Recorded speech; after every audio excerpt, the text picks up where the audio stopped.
And that means Chris Rowland, who's a very accomplished return man for DC, will have a chance. Of course, a week ago, right, on ABC in primetime, Rowland threw an option pass for a fourth quarter two-point conversion that was critical in coming up with the win. Glad you're with us as we are underway from St. Louis. And here is Rowland on the return, as he makes his way out towards the 30-yard line. In year out, accuracy has been a bit of an issue so far. Look for him to get back on the same page today, but look for him to use his legs a little bit more today as well. We'll start on the ground. A flag comes down as Abram Smith was met by Travis Feeney right at the line of scrimmage. Okay. Okay, so we have an illegal formation. He wants it. He wants it. Illegal formation. Offense. Number 19 is covering up an eligible receiver. 5-yard penalty from the previous spot. It's first down. Well, first play of the game, you saw that go to Abram Smith. They got to get the run game going. So whether it's Deion Jackson or Abram Smith, DC needs to get the ground game going. Because if they don't, you just heard his name, Travis Feeney and Dylan Paynu beat on the other side, two of the best pass rushers in the UFL. If you can't run the football, Ta'amu's going to have to deal with those two guys, and that's a nightmare for DC.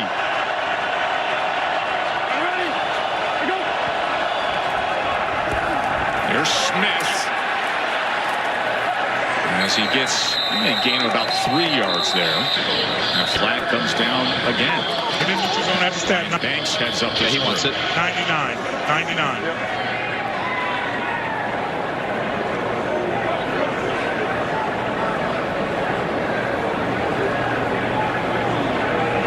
99. Is Austin Falu. Offside. Defense number 99. 5-yard penalty.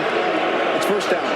You can already see the commitment to the run game by Fred Kais, the offensive coordinator for DC. Here we go. Longest run last week was just 9 yards. They're going to find a way to create some explosives. Force, alert get things 46. going on the ground, make it a little easier on their quarterback. Anthony Beck did not like that call, man, because he wants this offense backed up with this crowd. Anthony Beck in his third season as the head coach of St. Louis. Oh, penetrating in the backfield and a tackle for a loss. Paynu and Feeney were both there. Well, I just said the names of both these guys. Watch them come flying off the edge and meet Abram Smith right in the backfield. You got to get a body, something. You got to hit one of those guys, two of the best pass rushers, and flexing their muscles against the run as well. That ball is batted. And once again, it was Feeney. Man, oh man, is he active early on. Travis Feeney is making his presence felt in the run game through the air. 11 personnel. The 32-year-old former sixth-round pick has this crowd getting into it early. Rush Hercules. Former NFL star defensive back Donnie Abraham, the defensive coordinator for the Battlehawks.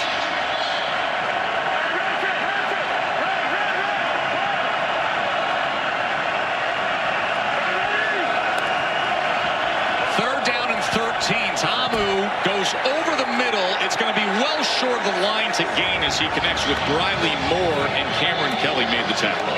Boy, tried to chip on Travis Feeney there on that one, and he still had a free run at Ta'amu. Was able to get the ball out of his hands, but just a great job early. Watch Feeney loop around. He's going to have a free run. Luckily, Ta'amu gets the ball out of his hands, but it's exactly what Donnie Abraham and this St. Louis defense wanted, throwing short of the sticks there on third down.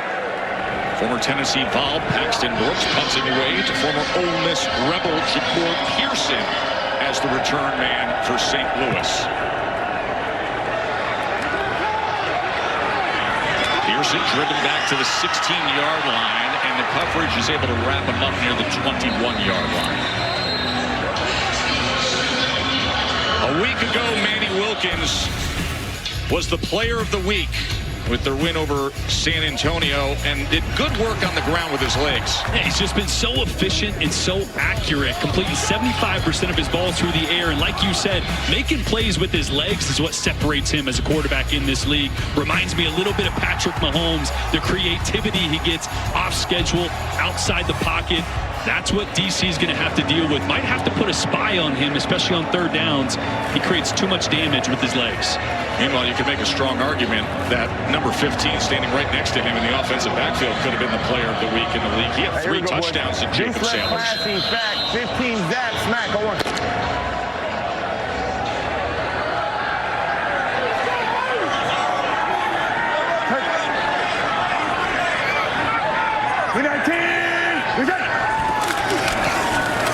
Sailors goes straight ahead, tries to muscle his way out to the 26-yard line. Yeah, you mentioned the 3 touchdowns. He's been the best player in the UFL through the first 2 weeks has Jacob Sailors, but Ja'Cory Pearson, he's a return guy. They got to find ways to get him the ball in space. And for DC's defense, it's Hines and Sanogo, both the linebackers. Huge responsibility of slowing down the #1 rushing attack in the UFL so far, and also keeping an eye on where Manny Wilkins is if he creates outside the pocket. Hines, who you mentioned, number 57, he is wearing our chest cam today. They go with the orbit motion, and it is absolutely blown up. Frank Darby taken down by Sam Kidd. What a play by Kidd. You have to do this against St. Louis. You have to keep the perimeter, keep contained, and Kidd does a great job of not chasing this. He stays wide right here, so he's going to run right into Frank Darby on a little orbit reverse. Great job of keeping contained. St. Louis loves to motion. They love to do misdirection. You have to play fundamentally sound against this offense. Puts him in a 3rd and 15 hole. We're live.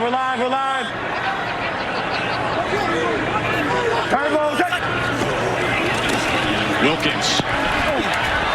There was pressure right on him as the ball is being fought for. I don't know if that was a forward pass or they're going to rule it a fumble. Yeah, Andre Mintz. It's a fumble recovered by the defense. It's first down, DC. Wow, DC defenders come up huge. Yeah, Mintz rushing off the edge, gets his left hand on the ball as Manny Wilkins is dropping a pass here. You can see him coming off this side. Watch him get his left hand right on the ball. I think it's before it starts to go forward, too, so it was called a fumble. Obviously, they're going to look at that. Dean Blandino will give it a good look. Andre Mintz able to slap it away, plus get the recovery. And Blandino took a look at that, confirmed it, and the former Vandy product. Go Doors. Mintz getting involved, a big play early for DC. We heard from Blake Williams, their new defensive coordinator, how strong Mintz has come on recently. He proved it there. Huge play early on here on the road for the defenders.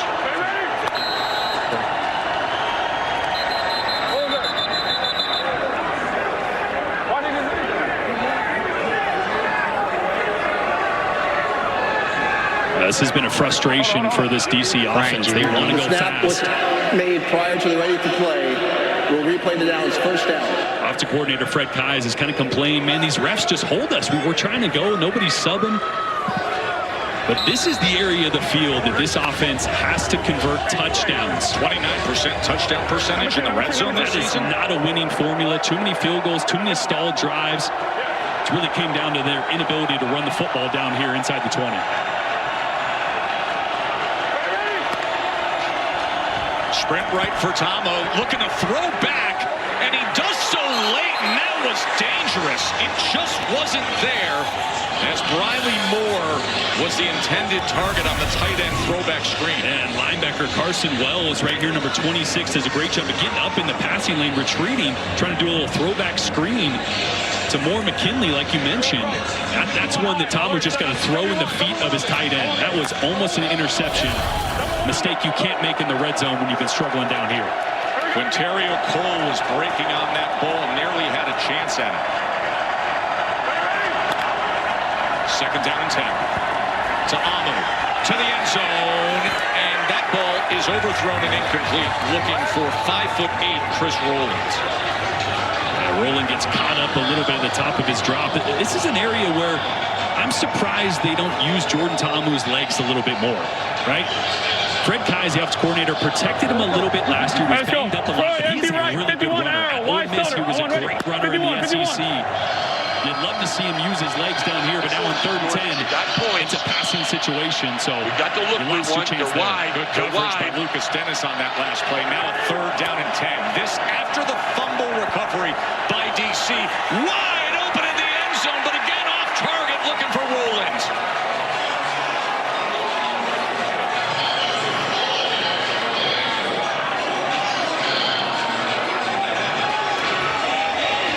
Just a blown coverage there on the back end by St. Louis. Safety's going to roll this way. This linebacker has got to carry Rowland, and that ball has got to be left on the field for Jordan Ta'amu. Another big missed opportunity downfield for DC. That happened a lot last week. Matt McCrane on for the 30-yard field goal attempt. He's got NFL experience as he drills this up and in. So a quick cash in on the sack, fumble, and fumble recovery by Andre Mintz turns into a football. Don't miss the action every weekend this spring. Visit theUFL.com for tickets. ESPN welcomes you to a special presentation of the United Football League on ABC.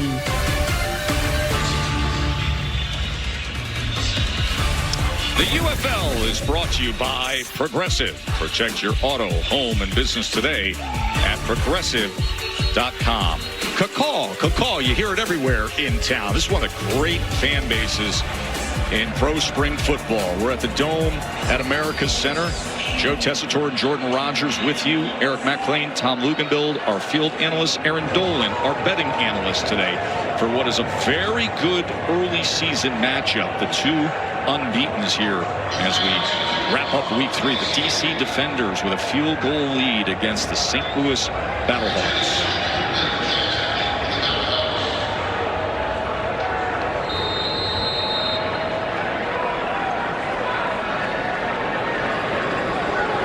Both pass rushers doing their job early on. In the case of DC, it was the sack, fumble, and recovery that put the ball in play, served it on a silver platter to get points on the board. This is Blake Jackson on the return. Big hit. St. Louis. Oh, and a flag comes down. St. Louis, coached by one of the real tough guys in football, Anthony Becht.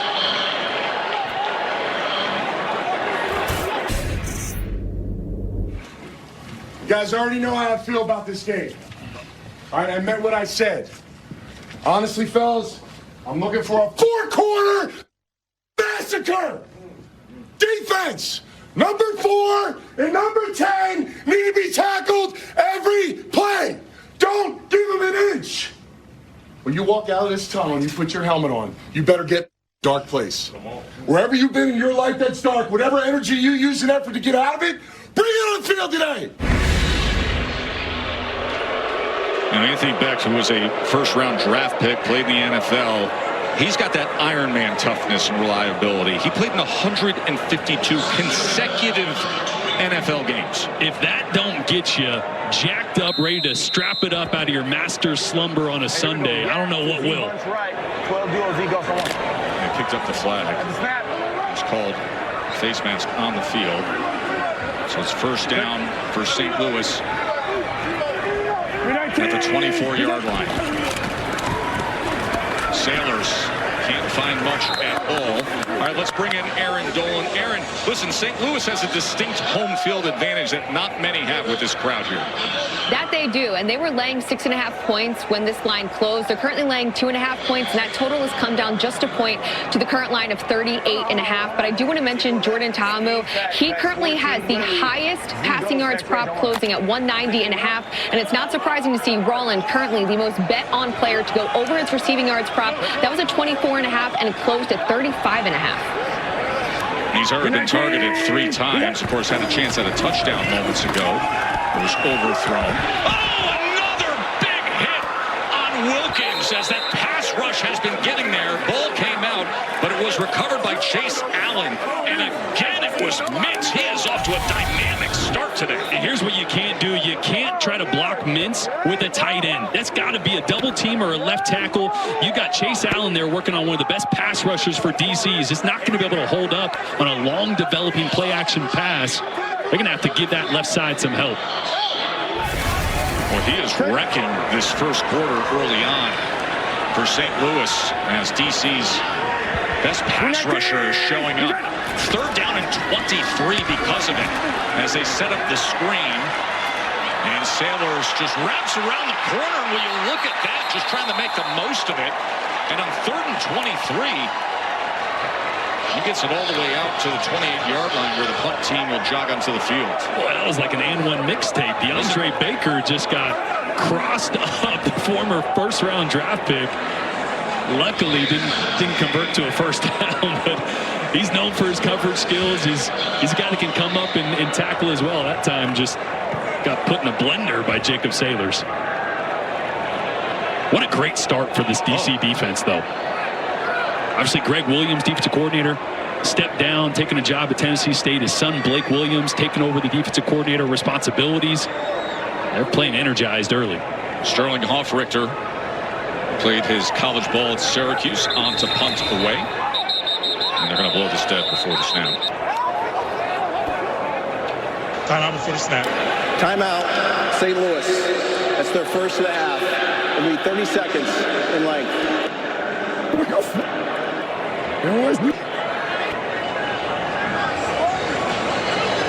Frustration from Anthony Becht. Of course, anything that's pre-snap, drive coach is crazy.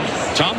Yeah, just standing right next to Anthony Becht. You know, basically anything that can go wrong, it has gone wrong here in the first quarter. Keep in mind, this has been the most vaunted run offense in the UFL, and they've not been accustomed to being behind the chains. Then you put your kicking game out there, and you've got to call a timeout to avoid a penalty. They've got to settle down. He is really upset with the lack of execution and mode of operation of the kicking game and the offensive side of the football.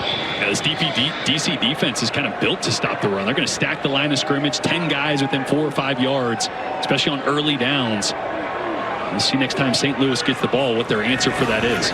Chris Rowland is the punt returner for DC. He was top 5 in the league last year, but Hoffrichter drives the ball all the way to the 9-yard line. And Rowland able to regain some of that yardage.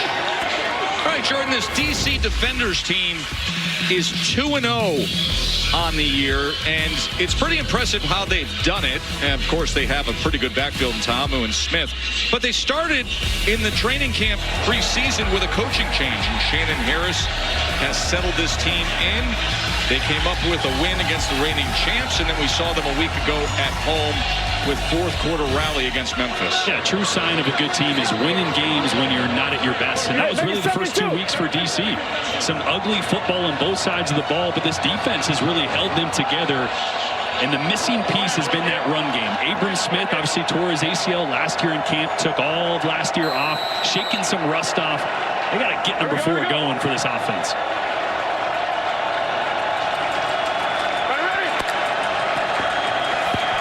Ta'amu with quick strike and able to secure it with Sanders. And Sanders goes ahead for 8 yards. And Braylon Sanders, the former Ole Miss product, just activated this week, trying to find a guy to make some plays downfield. Boy, in the SEC, he was a guy that averaged just under 23 yards a reception, a big play receiver. They'd love to get him going on the outside. We got rebel to rebel here, quarterback to receiver. Here's Smith. That's Smith.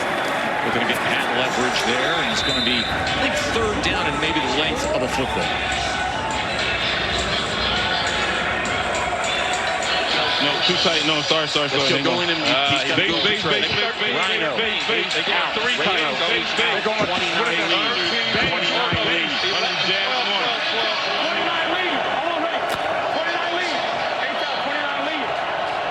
DC brings in a couple extra offensive linemen and tight ends. They're in their heavy package. Little T-bone. Smith able to get the first down for DC. Interesting to see some of the bodies they brought in for that offensive package there. Liam Fornadell, one of those guys that was just re-signed last week. Put Jahari Branch in the backfield. 320 26-pound guard. Squirrel.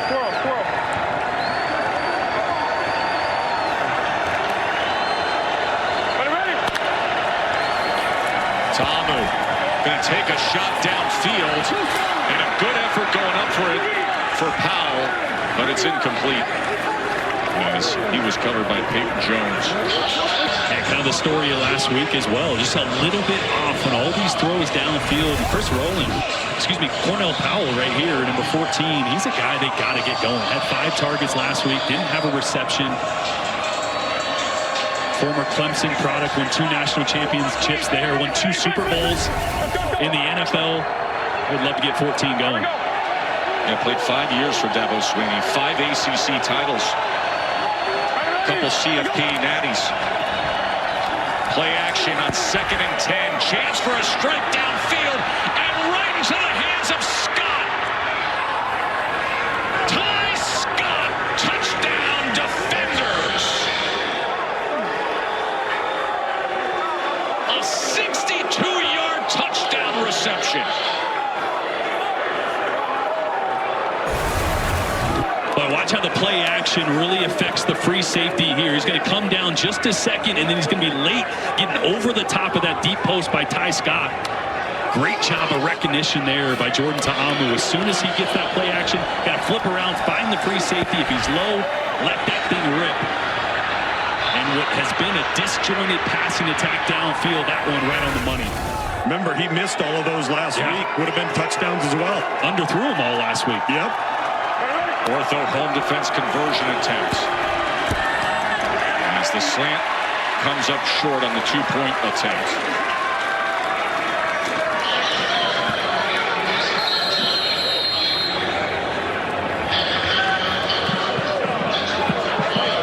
This presentation of the UFL will continue after these messages. And the one safety that kind of came down already, he bit on the run. I just knew. As soon as I got my eyes around, I saw no safety, no help back there. I was like, let me just throw it out there.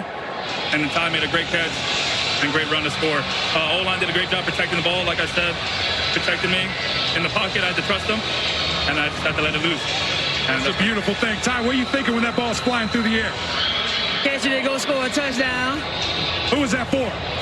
That was for my dad and Miss Ola. Hey, Miss Ola, how you doing today?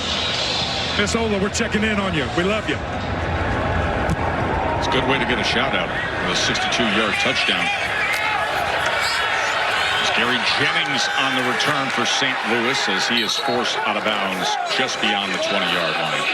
Great little look at Jordan Ta'amu walking us through the iPad. This is what I love. He mentioned getting his eyes around. One safety's already down, so he's got to get his eyes on this guy. Right as soon as he whips his head around, sees the one, gets his eyes on the second safety, knows he's even. To a quarterback, if that safety's even, your wide receiver's leaving, put it up there.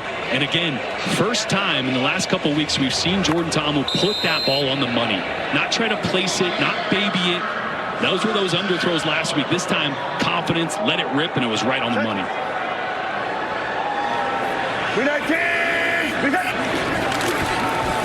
Sailors looking for any running room, but this defensive line of DC has been very stout so far. That's Derek Roberson with the tackle.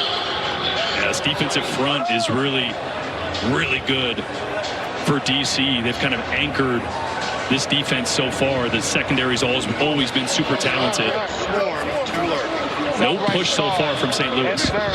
Blake Williams, who you see as the defensive coordinator on the field, his father, Greg Williams, of course, the veteran NFL defensive coordinator, he's taken a college job at Tennessee State.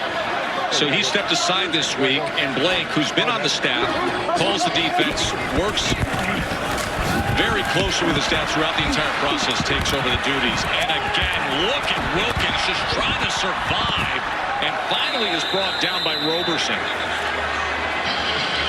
Yeah, it was the double A-gap pressure by these linebackers. Watch Anthony Hines right here. Just find work, right? He's trying to blow up the center. Center goes the opposite way, so he comes and puts pressure on Manny Wilkins. Tom? Yeah, Tess, I'm here with Max, Doug, and Max. What's the call coming up here for third down? Walk us through it. Yeah, we're going to make sure we're protected. Have a good tip. Have a deep in the middle of the field. Deep on the outside. We'll try to get a completion. Well, the chip protection will be necessary based on what we've seen. They do get better pass protection, but it is intercepted. That ball is picked off. Second turnover of the game goes DC's way. This defense is on fire. Yeah, protection was great here. The problem is Wilkins is going to start out to his right, and if you're throwing a comeback, as soon as you hit your last step of your drop and you hitch one time, the ball has to be out. But this time, watch this. Perfect protection here. Great pocket, but he hitches twice. He hitches to the right, resets to the left, and a great job by Ojumedia with the interception, undercutting that one.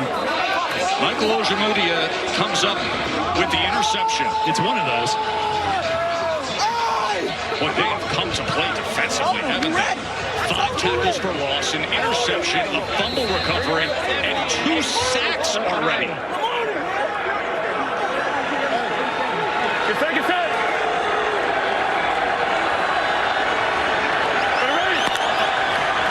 Tamu on the slant. It's incomplete. Eric. Michael, this defense is playing out of their mind right now. You just got your hands on that football. What'd you see from the quarterback? Third and long. Playing the sticks, but I'm playing it true. Stepped in front of it, grabbed it. What can we attest this performance to right now? Your defense is playing with their hair on fire. We've been locked in. We've been practicing hard. Man, we've been going crazy. So we're just showing out for the crowd. Appreciate your time, brother. Here's Jackson on second down, and now you see a push from the offense. I always find it interesting. Listen, the defense plays like this, and then you see the offensive line come out there, and everybody's just got a little more fire to them. Yeah, a little more energy, a little more juice. This is a big offensive line for DC. Not able to get the run game going here close to the red zone, though, so another third and long situation. Got to protect Jordan Ta'amu, give him time. 3rd down and 6. Ta'amu. That is incomplete as he was trying to connect with Cornell Powell. So Matt McCrane, the place kicker, will come out. Fatukasi was there with pressure defensively. Yeah, just really good coverage by Chris Payton-Jones on Powell. There's nowhere for that football to be. That's the only place that Ta'amu could have put it. Otherwise, he leaves that inside. It's an interception. And once again, man, this is going to be the game. If St. Louis can weather the storm early here, force field goals, it's a long 4-quarter game, even though it hasn't gone their direction early. 42-yard attempt for McCrane, as he is able to drive it through. And it's a 12-zip lead on the road in this battle of 2-0 teams. Well done. Of course, here in St. Louis, we've talked about these fans. 21 seasons, it was home to the NFL's St. Louis Rams. Of course, the Cardinals started things off with the great history here. A Super Bowl victory, the move to LA in 2015, and then the XFL and UFL, and a fan base that week in and week out has proven themselves. I mean, these attendance numbers for spring pro football are just dynamic here at the Dome at America's Center. Oh, it's a great football city. I mean, this fan base is as passionate as it gets for spring football. It's loud here. Tess, we're used to doing SEC big-time college football games, 100,000 fans. It gets pretty loud here. It does. It does. Absolutely. I mean, it is legitimate. It is a home field advantage that they've created here. The passion feels like a college football program you'd find in the South.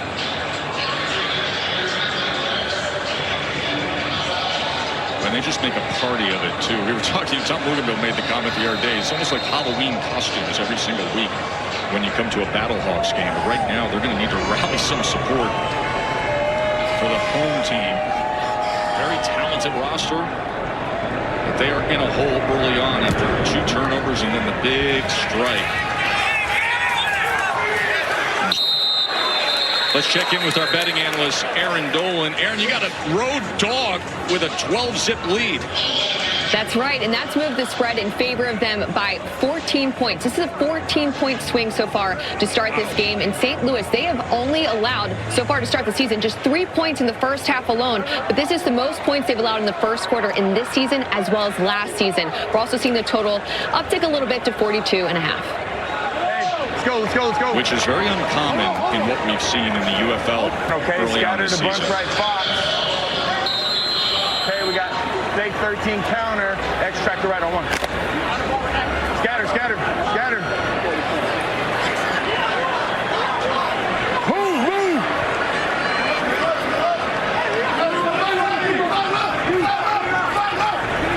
Turbo set. They go with the end around. It's Pearson. And it is well blocked for him as he makes his way out to the 42-yard line. Bunch left past 14 Willie, X-Rage, 11 peasy. Bunch left past 14 Willie, X-Rage on the turbo. Longtime NFL wide receivers coach, most recently was on Coach Prime's staff at Colorado. Turbo set. Play action. Wilkins with time. And he's going to use his legs and get a big chunk play out of it. Still going down the sideline. Would you look at this from Manny Wilkins? I think DC assumed he was stepping out of bounds. The next thing you know, he's striding down towards the goal line.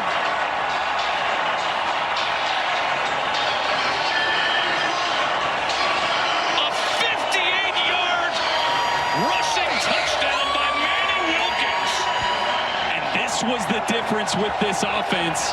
Last week, the legs of Manny Wilkins. I'm going to give you a spot. And this is what I love. You know, if you play DC, you're going to get a lot of man coverage. He's trying to take a shot downfield. Before he scrambles here, look at the recognition. All man coverage, nobody on him, breaks a tackle from Anthony Hines, takes off. Let's watch the sideline here. Dean Blandino is in our UFL Command Center. That's the 30, about the 30-yard line? Yeah. Okay, so we're going to go, we've got a foot out of bounds. We're going to go St. Louis's ball. Call it the 31, left hash, 1st and 10. Okay. No clock. Do we have to do anything with the clock? No clock. Number 5 stepped out of bounds at the 31-yard line. It's first down. Blandino does an excellent job in that replay command center, and there it is, Jordan. Yeah, that right foot just barely getting some of the white the heel. Wiping 31 yards off the end of that, but that's the kind of play that gets this offense, kind of shakes off the weirdness of this first quarter, give them some confidence again. See if they capitalize on it.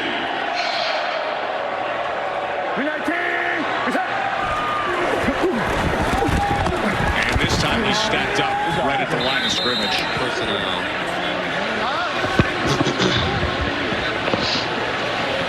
Stand 10, stand 10.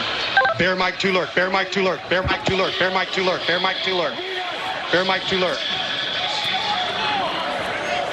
Week 1 is the full-time defensive coordinator for Blake Williams, taking over for his father, who stepped aside to take a college job.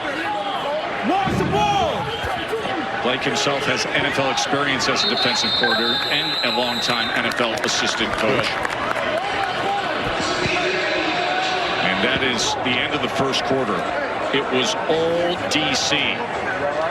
The turnovers, the defense being active, and then the big strike, the 62-yard touchdown to Amu, to Ty Scott. And the road dogs are barking here in St. Louis in the battle here on the road. And they have shown themselves early on a 12-zip lead as we start the second quarter. I think this crowd a little shell-shocked as I am that St. Louis hasn't been able to run the football that effectively so far to start this game. Jacob Saylor's just 2 yards. After he had a 3-touchdown game a week ago. And 2024 led all UFL running backs in rushing. 2nd and 10. We're live, we're live, we're live.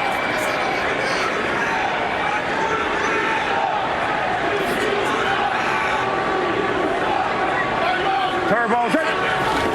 Here's Wilkins. Pressure off the edge. As Wilkins had to throw it away. And St. Louis will be facing a 3rd and 10. Coach, how do you get yourself to settle down just a little bit? Had the explosive on the scramble there to end the first quarter, but you've got to get into rhythm somehow. Yeah, rhythm, right? First down, we got to get positive yards. We haven't called a play in second and whatever, third and whatever. We've been behind the chain, so we got to find a way to get a first down. When we do, we can get in our offense a little bit better. All right, thanks, Coach. Thanks, Phil. Flag is down at the end of that last play. That's number 5. 10-yard penalty from the previous spot with the loss of down. It's third down. I'm really glad that the conversation didn't continue with Anthony Becht hearing that. Yeah. Manny Wilkins trying to get outside the pocket, but was just inside his right tackle, Jawan Bushell-Beatty, on that one. The St. Louis offense, guys, has not been in a game this year where they haven't dictated terms to the defense, and they seem out of sorts as a result. They don't have any answers. This is third or fourth, third and really long that we've seen so far. They have been off schedule the entire time. This third and very long again, 3rd and 20. And they're going to go underneath to Pearson, and Pearson's going to be tackled for a loss immediately. As it was Devontae Maxwell who had the blocked field goal last week in that critical juncture against Memphis. Yeah, the frustration probably building for Anthony Becht and Manny Wilkins a little bit.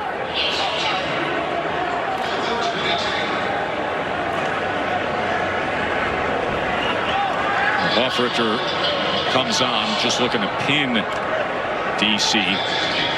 Second punt of the afternoon for Hofrichter. He was second in the UFL a year ago with punts pinned inside the 20-yard line. Get into this position, you're looking for inside the 10 with the back rotation.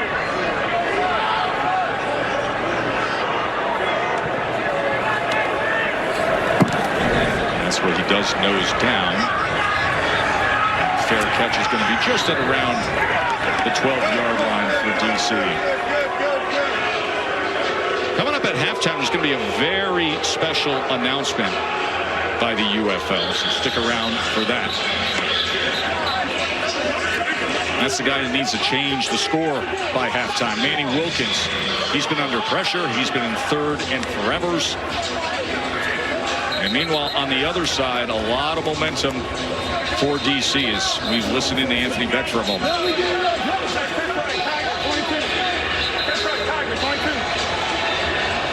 So glad to have DC Defenders head coach Shannon Harris on the headset with us. Coach, you guys are off to a great start here. Did you see it coming this week in practice? Absolutely. I mean, these guys believe that ever since we've been doing this since camp. So the biggest thing is we got to sustain drives. We got to get touchdowns and not so many more field goals, but we'll take the points. We'll take them how we get them. Abram Smith trying to fight his way out towards the 14-yard line. How good was it to see that deep post between Jordan and Ty Scott hit after what we saw last week? Just barely off on a few of those. Yeah, something that we've worked with all week in practice. You know, work on time and rhythm and, you know, get on the same page and build some continuity. So those guys have been doing that, stand out in practice a lot. So we're excited that we can start get the ball down the field a little bit more. Shannon, we're going to watch your offense here, but it's your defense that has been really impressing us. I want to ask you about them in a moment, right after the 2nd and 7.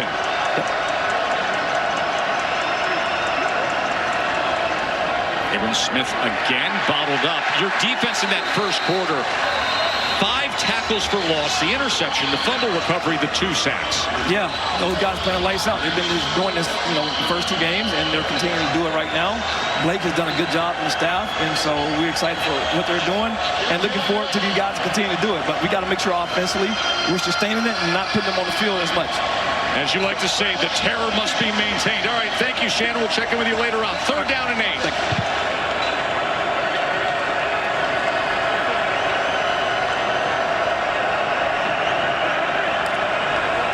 On 3rd and 8. 4-man rush, drives the ball, and it was nearly intercepted. Nate Metters had a pick 6 right in his hands. Well, we talked about how good Jordan Ta'amu was with his eyes on that deep pass play. Watch him just stare this one down. Though he's looking left the whole way in Mador's. Oh, he was smelling the end zone. That's what this St. Louis Battlehawks team needed. You can see Anthony Becht, offense is stalling. Would have loved to get some points from that defense, but a big stop just the same. running out a late substitution on the punt team. Delay game. Offense. 5-yard penalty. Fourth down. It's a big opportunity for St. Louis here in the second quarter after the defense did their job to have excellent field position. And one of the best returners, one of the best returners in the UFL, Ja'Cour Pearson, so dynamic, going to have a really good chance here as DC is going to need to make sure they protect the kicker here, so not many guys getting out. See if Pearson can do something with it. Pearson was all XFL when he played for Seattle.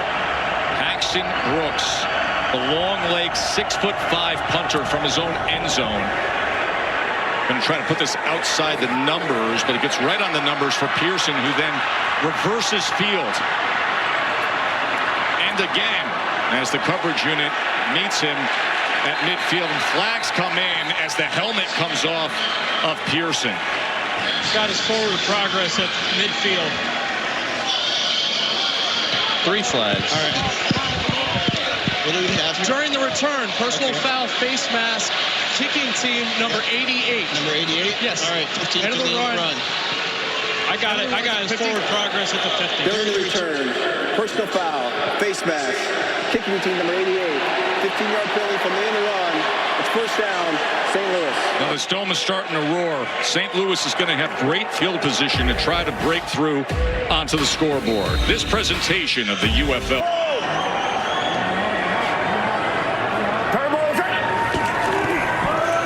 Howard, as he gets it down to the 32-yard line.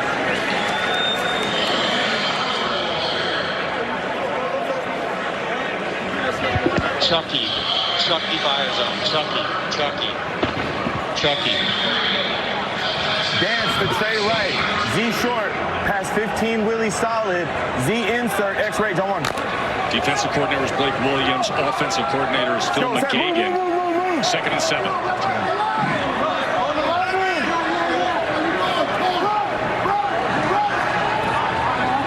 Turbo set. Play action. Wilkins can't blitz. He gets away from it and dumps it into Howard, who was well tracked and brought down by Joe Wallace. Next play, let's go. Give me Joker. 10. Let's go. Wichita. 10. Zach to trade right, 3 jet Manning Z pump. Zach to trade right, 3 jet Manning Z pump. Wichita, Zach to trade right, 3 jet Manning Z pump on 1. Fact. Set. Watch Frank. 3rd down and 10 after DC just had their 6th tackle for loss. Wilkins pressure, but lofts it towards the end zone. How about it? Battlehawks, big time. Frank Darby.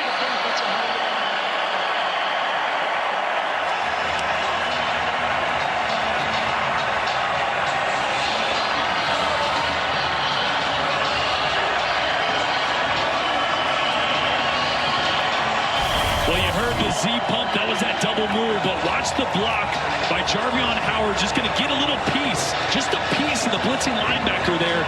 It gives just that half a second extra for Manny Wilkins to get the ball off to Frank Darby down the sideline, and this is a great play on the ball in tight man coverage. Keandre Thomas never gets his head around, never gets eyes on that ball, and when St. Louis needed it, they delivered.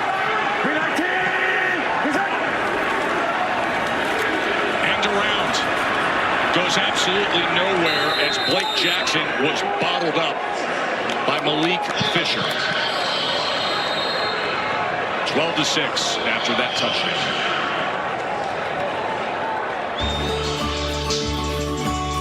This UFL season. What the next drive is going to be for the DC defenders. Right now they have 2 punts, 2 field goals, as well as a touchdown. I will look at them to have a field goal. And again, this doesn't have to be made. It just has to be attempted at +475. Again, it's one way that you could take advantage of live betting during this game. And the total continuing to rise, guys. It's currently at 44.5. I mean, those prop bets, those live prop bets are incredible. You can bet on the next drive? Next drive. Defensively. That's amazing. Give up. I mean, not only do we have a really good football game, but man, you can get some action every single drive if you want to. Remember, DC was a 6.5-point dog to start the day and jumped out 12-zip.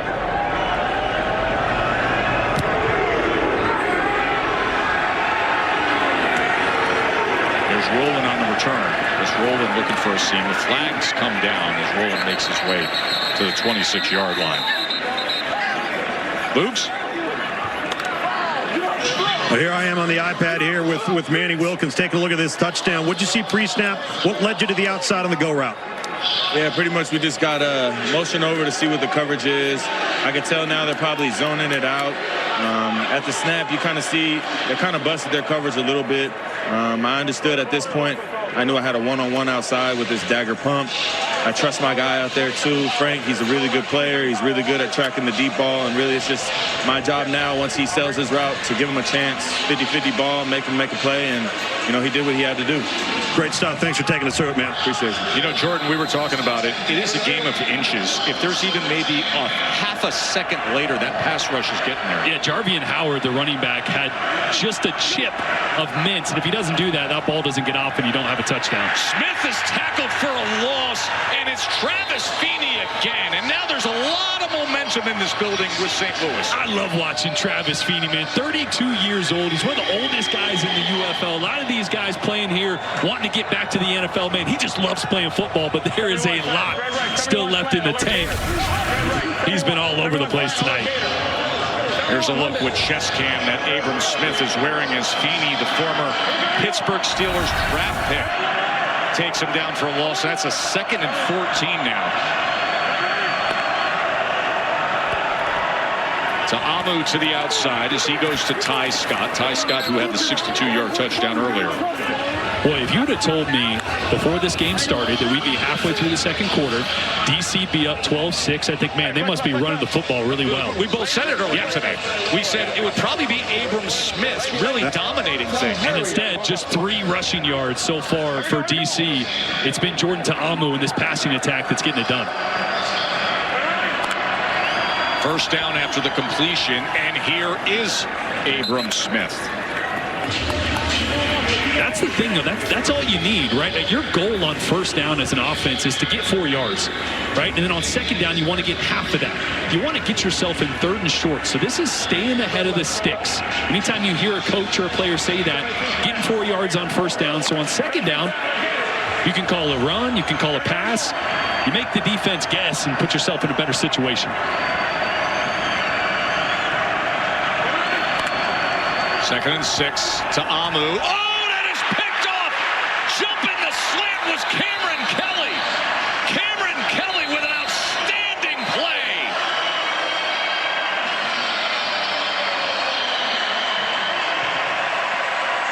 Boy, Jordan Ta'amu is going to see Mike Rose, number 27, blitzing off the right side. He's going to see this guy blitz. He's thinking, okay, perfect. I got a slant right behind it. Problem is, the safety, Cameron Kelly, is reading this the whole way.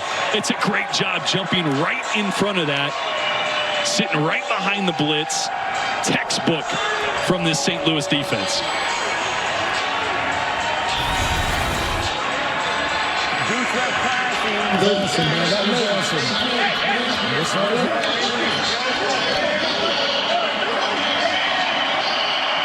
And now St. Louis takes over at the DC 29.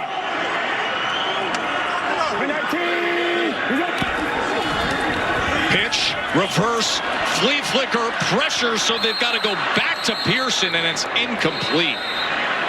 Tried to get cute after the turnover. I don't hate it, though. You're in a great area of the field to dial up something unique. Well, look at you, man, stepping up. You're replacing the pressure off the edge in coverage. What'd you see? Man, like you said, we caught the pressure. I knew he was going to try and throw hot, and I just jumped it. Eyes on the quarterback or eyes on the target? Eyes on the quarterback. Eyes on the ball the whole time. Yes, sir. Congratulations, man. Thank you. I appreciate it.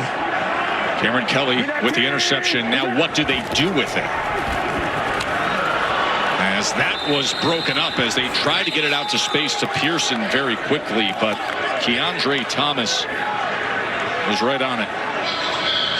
Thomas trying to make up for that deep ball, that touchdown that Darby caught over him earlier. Had a great read on that one as well. To lurk. Down games to lurk. Down games to lurk. So when you hear games, that means he's given freedom to the defensive line to stunt or move how they see fit. So the defensive line is going to be telling each other, okay, let's cross here, let's rush this direction. Knowing it's 3rd and long, they got to throw the football. 3rd and 12 for Wilkins. As trying to stretch for it was Denzel Mims, and it's going to be just a couple of yards short for 4th down there. Hey, don't say kick or go. Let me handle all that. Okay, it's all good. I'm just. We're going to go blast right. A.D. Mohamed.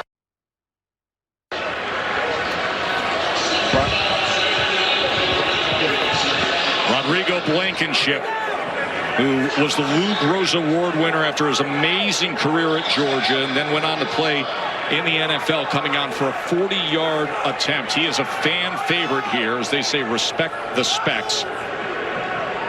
They've got the Rod squad who cheers him on as he puts it through.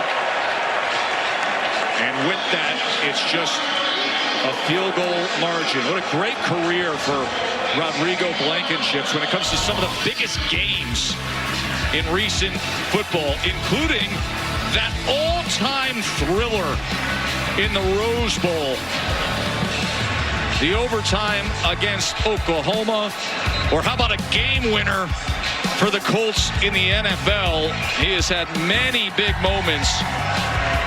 And this is the fan club. This was easily an hour before kickoff outside the Rod squad as they go by. Rodrigo Blankenship's one of the best college football kickers in modern history, who then had NFL experience with the Colts and Cardinals. You saw the game winner he had back in 2020 against the Packers. And you think about sports goggles. I mean, Eric Dickerson looked like he was playing racquetball all week long before he went out to be one of the greatest to ever do it with the Rams and the Rod squad. Kareem looked like he just stepped off the runway. There's like some fashion specs on that one. I've never seen a fan club like that for a kicker. God bless the UFL. I'll tell you, remember the all-time classic, the 2018 College Football Playoff National Championship game against Alabama with Georgia? Remember, it was Blankenship who had the 51-yard field goal in overtime to put Georgia ahead before the miraculous touchdown by Alabama to win it. Chris Rowland. Great coverage by Frank Darby. Frank Darby, who had the 35-yard touchdown reception, playing kickoff coverage. I got you. I see. This is the UFL. The rosters are smaller. I just told him. Don't care if you just caught a touchdown. You got to make a play on special teams next time down. Let's go. Ace left. 25 dart. Alert lady. 25 dart. Alert lady. This is one of those 2 play calls in the huddle. 25 darts a pass play. Alert lady would be a run to the left. So Jordan Ta'amu is going to come to the line of scrimmage, see how many guys are in the box. Are there 2 safeties? Then we should run it. Is there 1 safety? We'll keep the pass on. Right now, it looks like there's going to be 1 safety.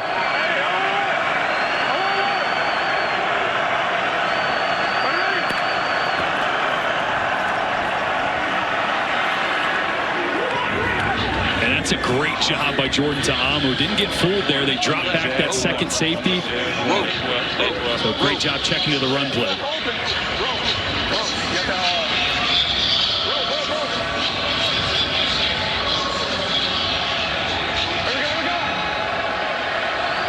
After that 11-yard run by Jackson. Ceiling. Perfect. Ta'amu with a strike downfield, and that is denied.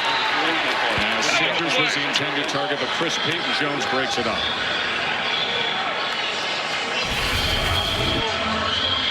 That's great coverage by Chris Payton-Jones. Second time he's been plastered all over a DC defender. Texas left. Z-Jet. 23. 8 flex. On ready.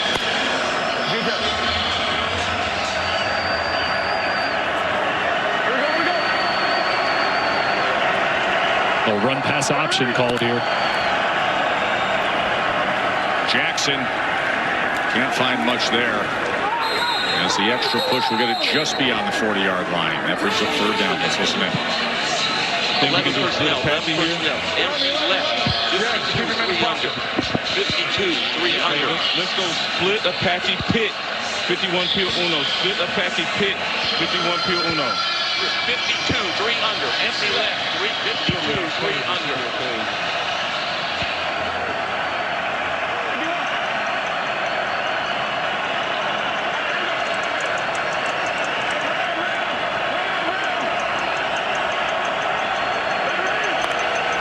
Third down and 4 for Tamu. Goes underneath and gets it complete, and keeping his balance was rolling for a first down. That's a great job by Tamu. He knows he's got too many guys to block at the line of scrimmage here, so he's going to slide the protection this direction, knowing this guy's free, so watch him move a little bit. Just extend the distance from that free runner. Great job of a quarterback controlling protection at the line of scrimmage and picking up a first down. Back to Smith, who was tripped up just beyond midfield as he crosses over into St. Louis territory. Too many times you see a quarterback try to be too perfect in protection there. Yes. Pick just the right guy. No, just slide it one direction, knowing that I'm going to be hot from this way. Buy yourself a little space.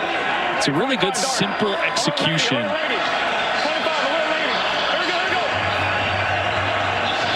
Second and 7.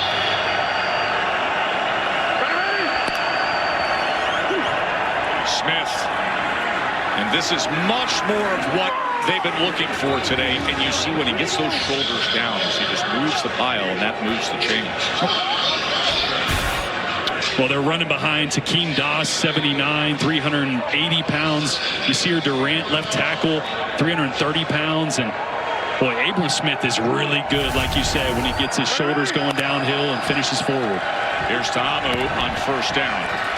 And he gets it complete again. It's Roland, and Roland is weaving his way down to the 25-yard line. Another first down. Flag is down on the other side of the field at the 30. Subs, Brian. Subs, Brian. Open up. You have sideline interference? Okay. All right. So. Sideline interference. Yep. Okay. Yep. After the play, sideline interference. St. Louis. It's 15-yard penalty. First down. Now as the play is run. We can't compound 10 guys on the field. The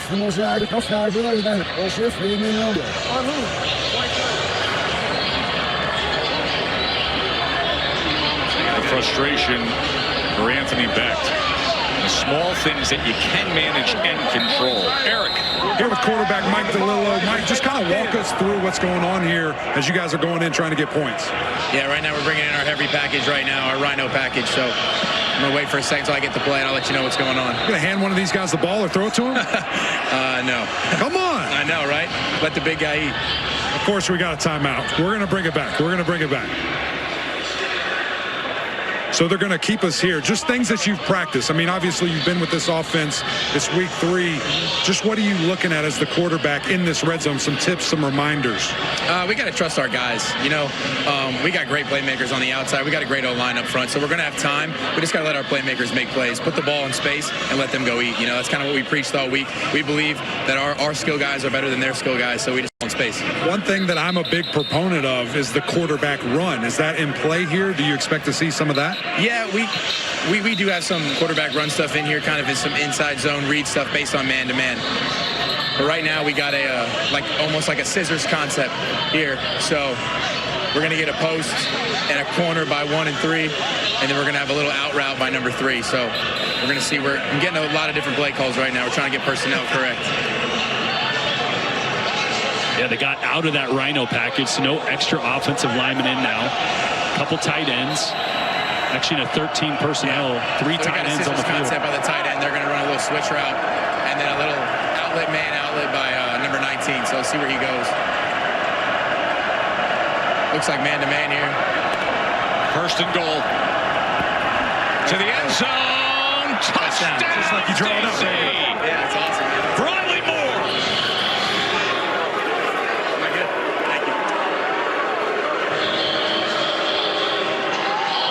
coordinator Fred Keyes mentioned Briley Moore McKinney, their big tight end, have to get him involved this week. Need more of him, a really good player. Just hasn't been as involved. That time dialed it up right perfectly for your big body tight end in the red zone where they've struggled. Remember, too many field goals down there, finally getting that touchdown. Showed you that percentage earlier today. They are delivering here. 9-point margin as it stands right now, but going for 2.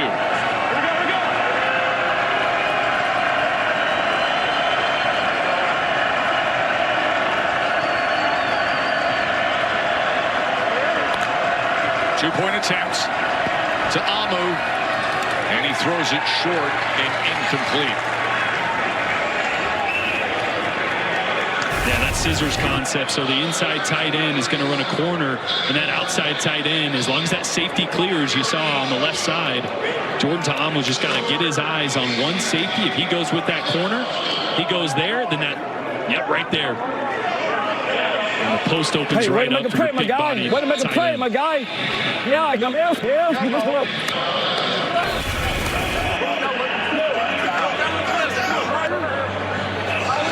You know what I loved about that too is, and we heard backup quarterback Mike DeLillo mention so many different personnel groups going in and out. They had 3 tight ends, and so as a defense, you're thinking, okay, get big guys on the field, get my linebackers on there. Now you have less good cover guys out there, and you can take advantage of that. Eric's on the sideline with DC.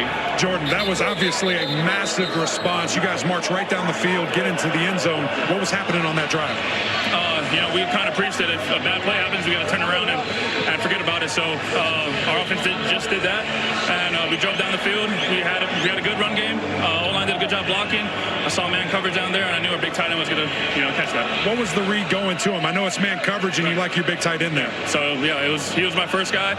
I had a corner, and then I had Ty underneath. But I like the matchup. He got open and put it where it needed to be, and he did a good job catching it. Great response. Thank you.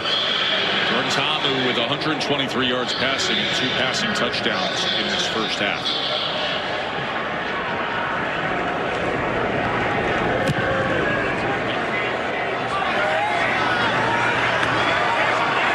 There's Jackson on the return.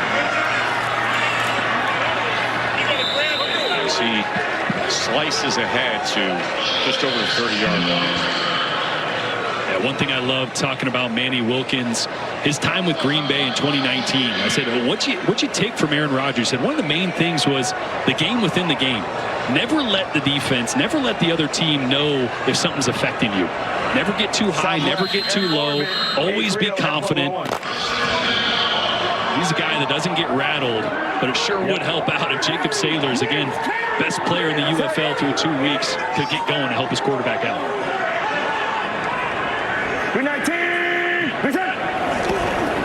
Here's Wilkins on first down, being chased again.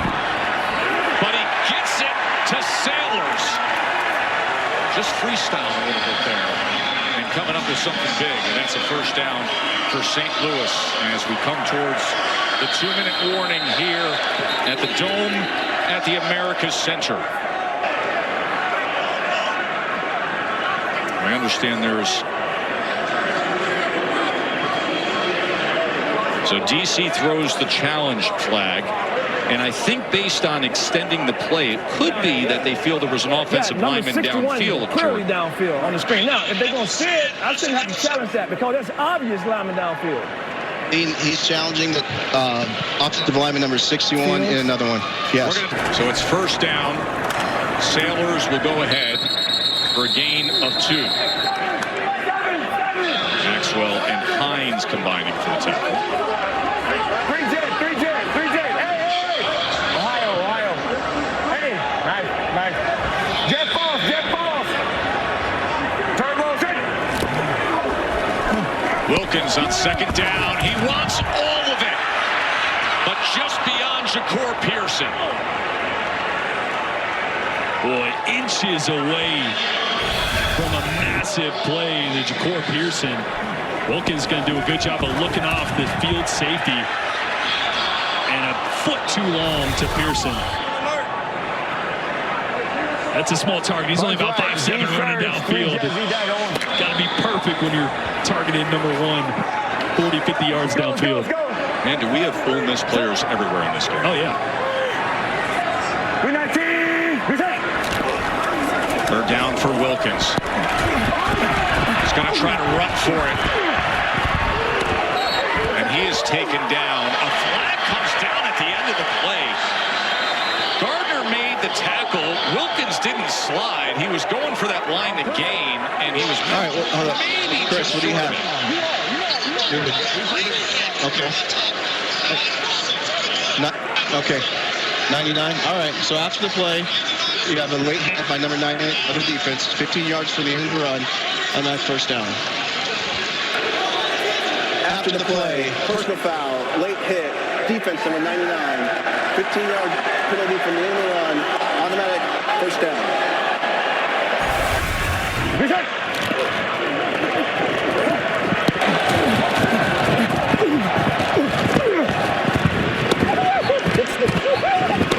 You see Joe Wallace coming in at the very last moment there. Called it a late hit. I'd call it unathleticism. Yes. This guy tripping over. 100-pound person falling down is what you would call it. Kind of unfortunate. I don't think he was trying to get a hit on. He just kind of tripped over the tackle. But what a big opportunity now for St. Louis. Yeah. And remember, you can go for 3 after a touchdown, so St. Louis with a chance to tie it up here before halftime. It's the beauty of the UFL. You can have 9-point possessions. Wilkins getting it out quickly to Pearson as Pearson pinballs his way ahead for 2 yards.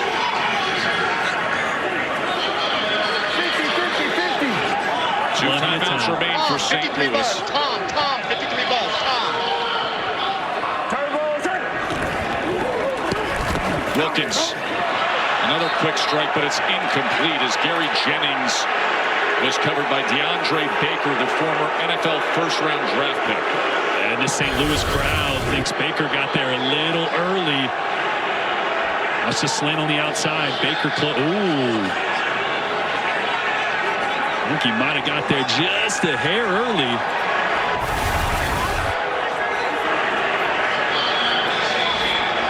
DC has used their challenge unsuccessfully.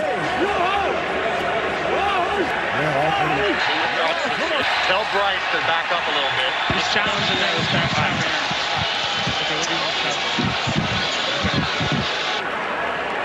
They're going to take a look at this. Pass interference. Dean Blandino is in our command center. Pass interference. Yes. I'm with you, Brian. I'm with you. St. Louis is challenging that there was pass interference on the play. Got it. We're looking at it. And I want to watch this at full speed. That's the standard the officials have on the field. That's what we need to look for. And when you watch it at full speed, this is bang, bang. There might be a frame or two early, but that's not how we're seeing things on the field. I'm going to look at the replay here. Again, this is slow motion. St. Louis gets to use their challenge here. That's a bang, bang play.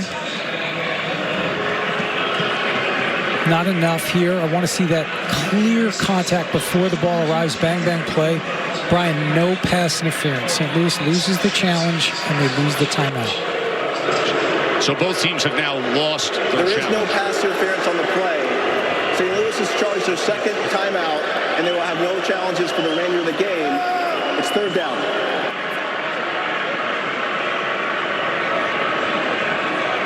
Hey, Dean, Joe Tessitore here. Take us through that. So we want to have one standard. If we want it called on the field, we want it called in replay. And anytime you slow it down on these bang, bang plays, you can make it early, maybe a frame or two. But on the field, we want to see that contact clearly early. We want to apply that same standard in replay. So it's just not enough when we're looking at it to make it pass interference. There's great clarity there. So it stays a third down and 9 for St. Louis. Wilkins throws it out of bounds beyond Frank Darby.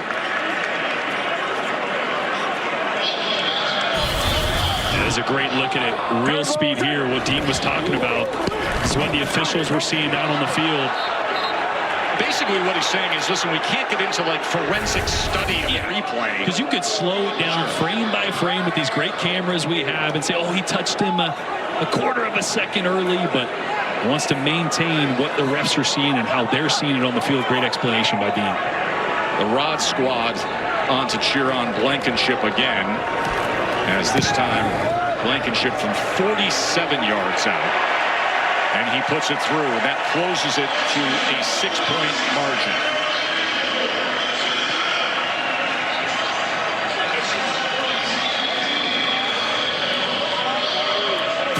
UFL season is going to roll on week 4 on Friday. Panthers and Showboats. Then Saturday on ABC, Battlehawks and Renegades, followed by the Stallions and Roughnecks. And then Sunday Fox action, San Antonio and this DC Defenders team.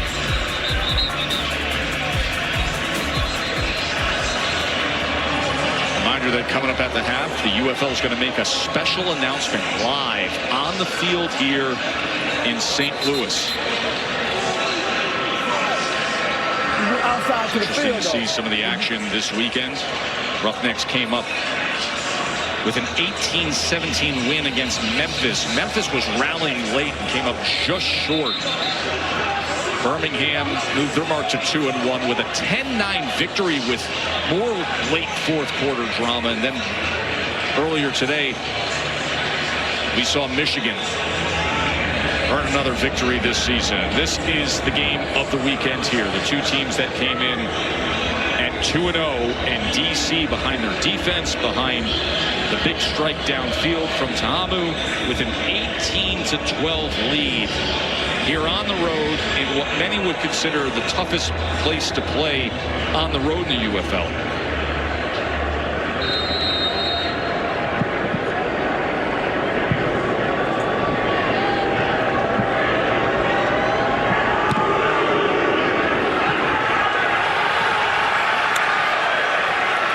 This is Mickens. And Mickens able to get free for just a moment and get that ball out past the 30-yard line. It'll be interesting to see what Fred Keyes decides to do here with one timeout, 45 seconds left. Left. They received the first opening kickoff, so St. Louis will get it. So this will tell you what he's doing right here. This is a double move, slant and go. So they're trying to take a shot here. They're trying to get some points on the board before half, knowing that St. Louis gets the kick and gets possession right after halftime. And you hear that sluggo. It's going to be to his right. The slant and go. It's going to be Ty Scott at the bottom. Wasn't there for him, so he's got to go underneath. So it's a great. Scott gets it to the 40-yard line. It's a great adjustment. When you call that and you get man press coverage, it's off. It's too hard to run a slant and go when you got someone on your hip. So that turns into either a fade or a stop route. Great adjustment by Scott on the outside.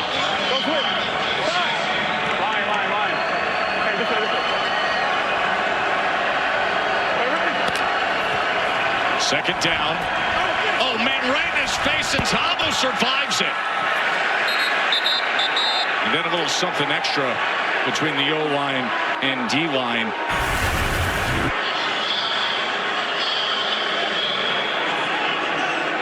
Dalmopanu coming free off the edge, and Abram Smith did all he could to just get a piece of him. Dalmopanu was right on top of Ta'amu. That leads them. Hey, tell him on the double out there, okay?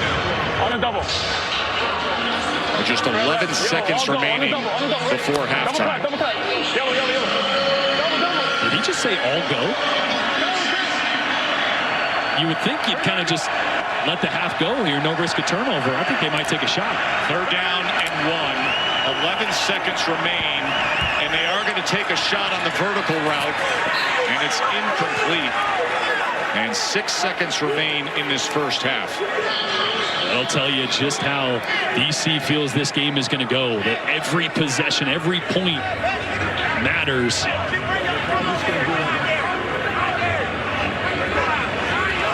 But now you got to punt the ball. Well, anything can happen. Yeah. In that scenario. That's why I thought after a throwaway there, I would have thought maybe just run the football. Force St. Louis to use that timeout, try to get to halftime. Paxton Brooks will be kicking away, trying to close out this first half.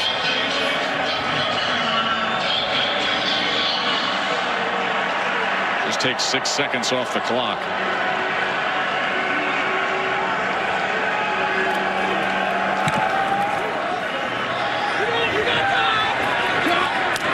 at the 11-yard line by Pearson.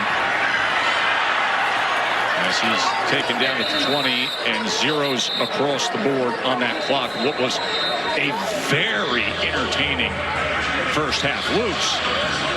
Well, Coach, crawled back in there in the second quarter, but you get the ball coming out to start the third. How do you change momentum in this football game? Yeah, I mean, that's about as bad as we can play in a half when we're down 6. So I'm kind of inspired by that. I think we just got to make some adjustments. I still believe first down, we got to find a way to win on offense. Defense, we gave up one big play. Other than that, we've been around the football. Okay, we just got to do a little bit more on offense, calm down. I love our coaching staff in our adjustment phase. Let's see if we can put something together here in the second half. Thanks, Coach. Over to Eric. Coach is writing some stuff down here. Coach, we see in this game, the defensive effort that you guys have shown has been very impressive. What have you seen from the defensive side of the ball? Yeah, those guys are being relentless. The Gateway City.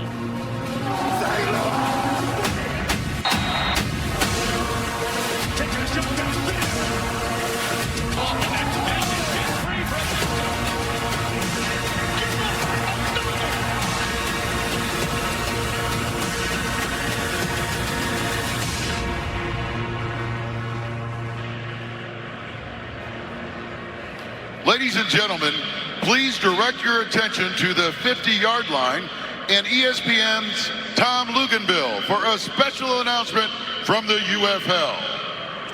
Thank you very much, St. Louis. Got two very special people here. They've got some great information and an announcement today about the UFL that I think you're all going to be very, very happy to hear. First off, Danny Garcia, ownership, president of the Garcia Group, the UFL, what do you have to say? Thanks, Tom. And thanks to the fans of St. Louis and everyone watching on ABC. I am thrilled to announce that the UFL Championship will be returning to St. Louis and the Dome at the America Center.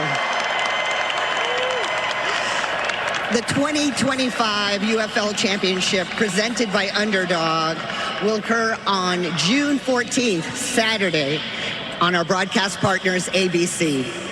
And this announcement is specifically because of our partnership with the City of St. Louis, the St. Louis Battlehawks, and most importantly, all of you fans who have stood with us right from the beginning.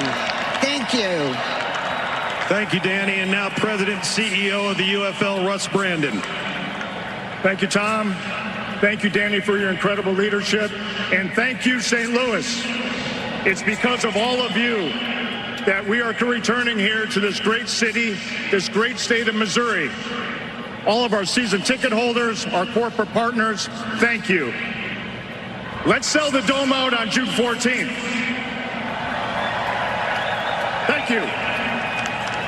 Thank you, Danny. Thank you, Russ. And thank you, St. Louis. Let's head back up to the booth for a second half of football. Jordan, that is a very well-earned distinction for this city to host once again the UFL Championship. Of course, for this broadcast crew, we're thrilled with that because we're going to be broadcasting it. But these frenzied fans, they've earned it. Yeah, it feels like a college environment. Every time you come here to the Dome, the costumes, the energy, the signs. Can't wait to see what it looks like on the 14th of June. Let's bring in our betting analyst, Aaron Dolan. All right, as for that game in June, Aaron, set the table from a betting perspective. So St. Louis is actually the favorite to win it all right now at plus 200. They came into the season at plus 360, but they're just slightly ahead right now of the Stallions. And this is the first time ever in UFL history the Stallions are not the favorite to win it all. Now, again, it's not a huge discrepancy from plus 200 to plus 210, and the Stallions won on Friday despite not looking well. But as for the Battlehawks, I mean, they're down by 6. They're currently catching 2.5 points. This total continues to uptick to 48.5. But it's going to be interesting to see if they end up losing this game, will they still be the favorites heading into, of course, more games this season? All right, Jordan Rogers, let's talk about that reality. What do you see based on what you saw in the first half of the adjustments that need to be made now? Well, St. Louis has got to get the run game going. They've been terrible on first down. And the best player in the UFL through the first 2 weeks, Jacob Saylor's the running back for St. Louis, just 4 yards. They get the run game going. Now the play action passing game comes back, and this offense can come back to life. But right now, the DC defense is dominating that side of the ball. Yeah, we thought that's how DC would be able to do this. A little shocking they've done it through the air. DC with 167 total yards to St. Louis's 88. Tom with 132 yards passing. he was able to hit Ty Scott for a 62-yard touchdown. Also had the touchdown pass to his tight end, Riley Moore. Rodrigo Blankenship, a couple of field goals for St. Louis. Manny Wilkins did hit Frank Darby over the top for a 35-yarder. And this is what it should feel like and look like when you have two 2-0 teams, hungry, sort of a budding rivalry in the XFL conference, and it's delivering on it. No, it's definitely a rivalry. This is one that St. Louis swept last year, 2-0 against DC, and 2 years ago, DC swept St. Louis. So there's a rivalry here, and now the two best teams in the UFL going head-to-head. This feels like it's one turnover in the fourth quarter or in the second half that's going to dictate this game. Both teams want to establish the run. Both teams want to keep and sustain drives. Who's going to create that negative play, that turnover? It's going to set up good field position and maybe a touchdown to change the course of the momentum in the second half. And remember, when you look at those conference standings, we play a 10-week regular season and then a 2-week postseason. So the top two teams in the XFL conference go on to play to see who gets to the UFL championship, which was just announced by Danny Garcia, that St. Louis, that this excellent atmosphere at the Dome at America's Center will be the host for the championship game right here on ABC with this broadcast crew on June 14th.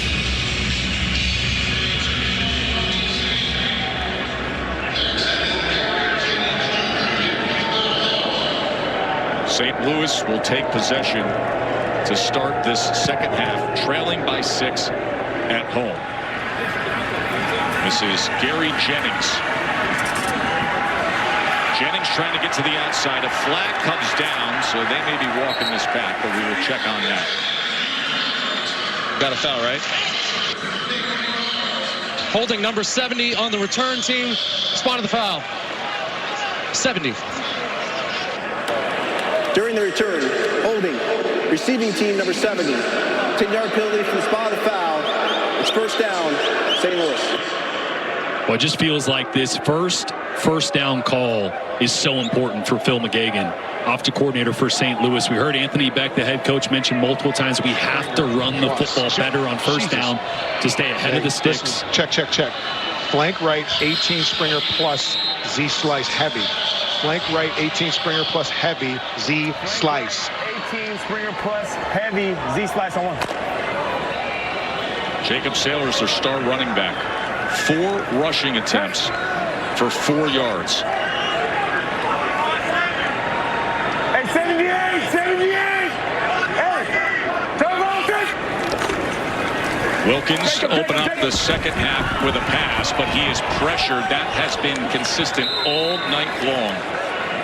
As that time it was Kyle Phillips, who played his college ball at Tennessee, coming after him. And that's a little head-scratching of a call for me to start the second half. This is a team that runs and wants to play action pass. And you just start out with a straight drop back. Now, I love Manny Wilkins. I think he's a heck of a quarterback. But he's best in the play action game once the run game gets going. Now you're in 2nd and 10 and already behind the sticks early in this second half.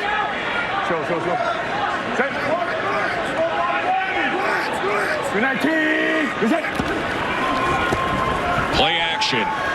Wilkins is going to launch it downfield. And that ball was nearly intercepted. He was looking for Gary Jennings, and Bryce Thompson was there defensively. This one just hung a little bit long for Manny Wilkins downfield. Trying to give Gary Jennings, 6'1", 218, a chance to get a jump ball up there. Bryce Thompson, though, nearly came down with one of those turnovers that I was talking about. 51 Manning special. Thompson had a big interception in week 2, the game we had on ABC in prime time, and the win against Memphis.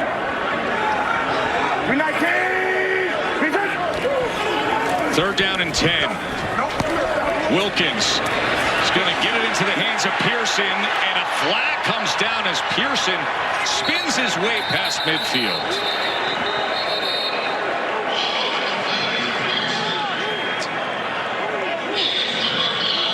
Pass interference, offense number 2.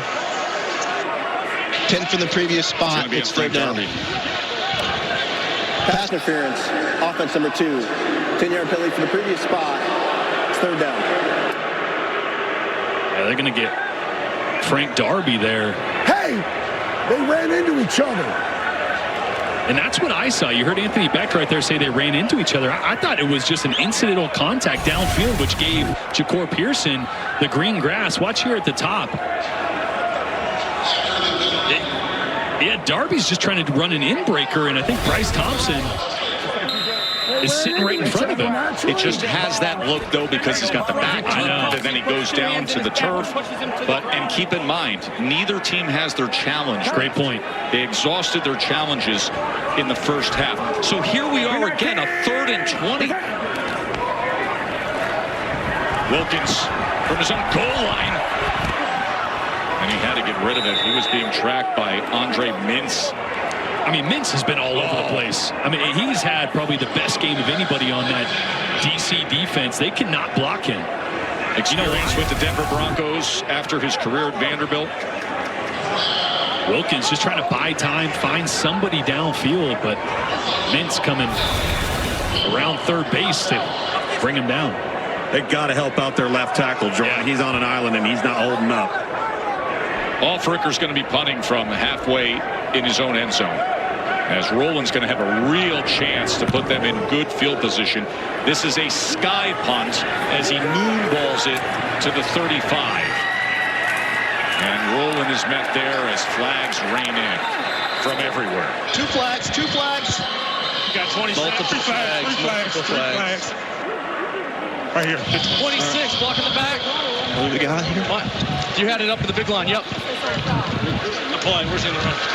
So is yours for a block in the back too? Yes, block in the back. All right, so what do we got? I think it's the same play where the forward progress, go to the big line on the return on 26. Number 26 from that spot? Yep. Let's go. During the return. Illegal block in the back. Receiving team there, 26. 10-yard penalty from spot foul. It's first down, DC. It was Sam Kidd there, number 26, just getting a piece. We don't have the block in the back.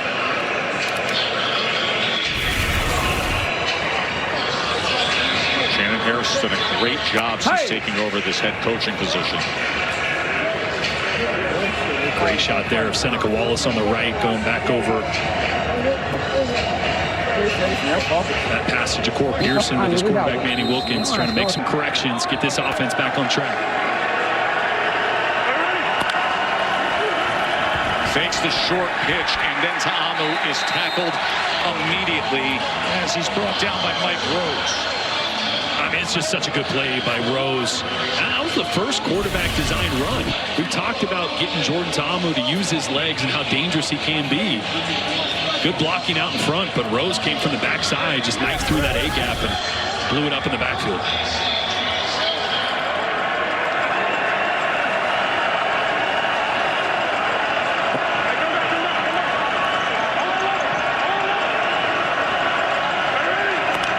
Second and 13 after the tackle for loss. Quickly to the outside, he goes to Powell, who was tackled immediately that time by Brandon Sebastian. Sebastian was heralded by Anthony Beck as saying, listen, we feel like we've got perhaps the best corner combination in the league. Sebastian had a big interception last week against San Antonio. The Brahmas threw at 38 Sebastian over and over and over again and paid for it every time. Third down and 9.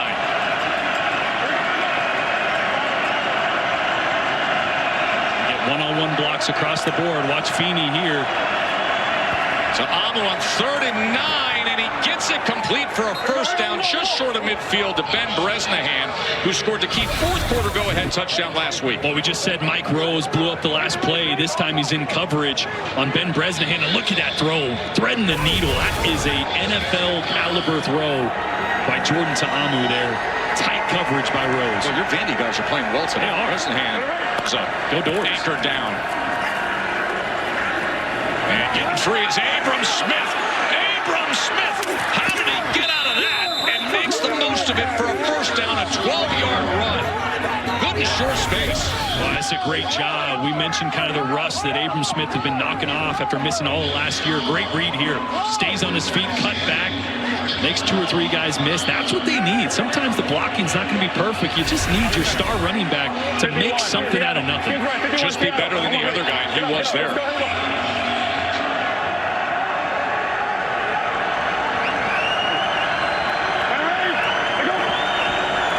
First down to Amu, trying to set up the screen. That goes nowhere as Jackson was taken down by Willie Harvey. He's wearing that chest cam. Harvey, who spent time with the Dallas Cowboys and was an all-UFL team player after his effort last year. Great job reading this screen. Look at that. How good is chest cam? Let's go. Flex right, Queen. Billy, 46. Willie Harvey with that camera embedded right into his pads, right on the sternum plate. 2nd and 14. So Amu. That ball is intercepted. Coming up with it is Chris Payton-Jones as he returns it past midfield. And St. Louis is in business.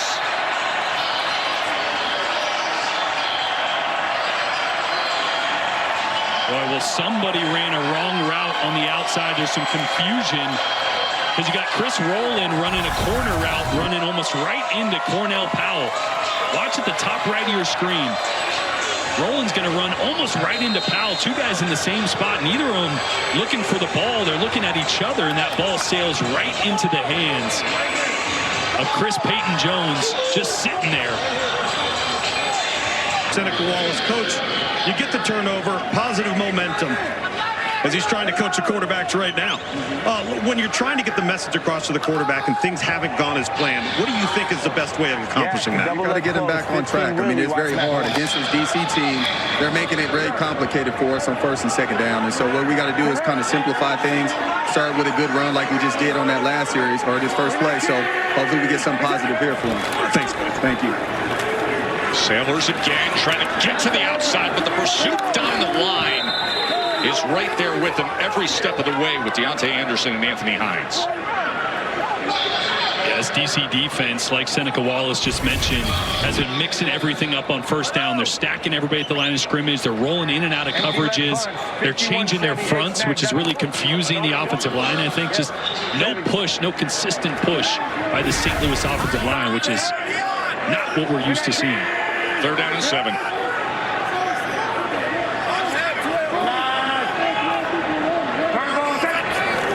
Wilkins against a 4-man rush, gets it out quickly, and right there defensively immediately to take down Ja'Cour Pearson was Sam Kidd. So that'll make it 4th down. And with that, Rodrigo Blankenship will come out again. Slow to get up, by the way, was the right tackle, Jawan Bushell-Beatty, at the end of that play.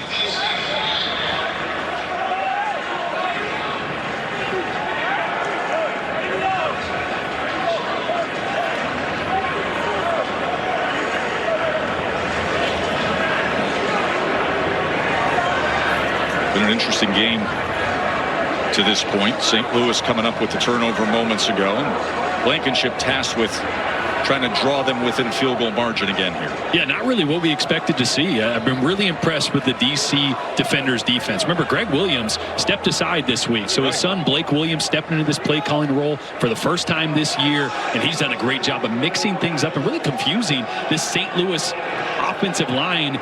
They're not used to what they're seeing. They're not consistent in the run game, and when that's not working. This is going to be a 56-yard attempt for the strong-legged Rodrigo Blankenship.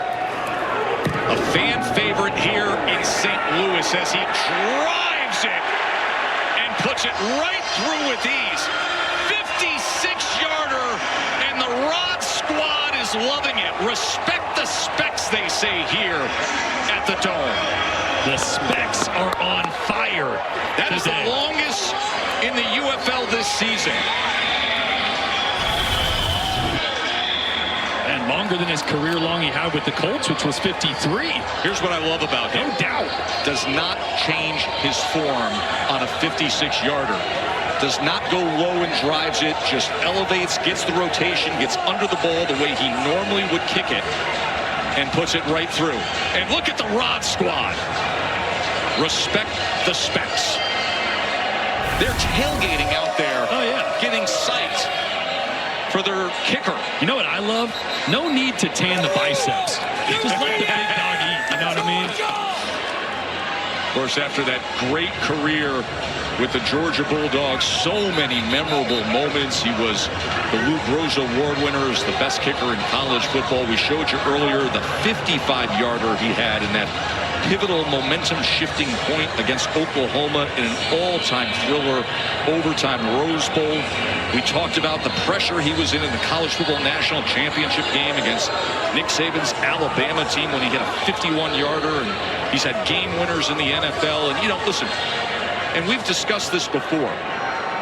The gap between the 32nd best place kicker or punter, the NFL guy, and number 33 in this league, it's all the same. Oh, I mean, 15 to 35. Completely. So these are great opportunities for a guy like Rodrigo Blankenship, who has still a ton of juice in that leg, a ton of opportunity still ahead of him. He can get some eyes back on him from that NFL, from the NFL teams, and he might get another opportunity the way he's kicking. 18 to 15. Here's Mickens. And Mickens with a good return out to the 34-yard line. Well, they've been involved in close wins to start the season. They opened up against Birmingham, did the D.C. Defenders, the defending champs. Remember, that was the game where they had 8 sacks. And then a week ago, this ABC broadcast crew was there for the game against Memphis when they were trailing in the fourth quarter, 12-9. They had the pop pass to the tight end. They had the 2-point conversion. So back-to-back late trauma to get to 2-0. And here we are in the second half, and it's an 18-15 game. It's what they know. It's how they go about it. And St. Louis has battled back.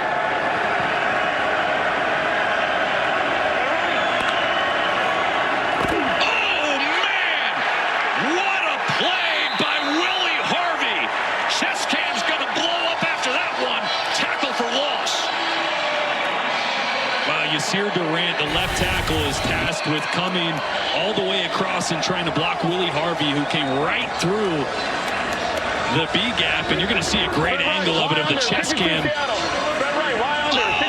good is that? You know what you didn't see?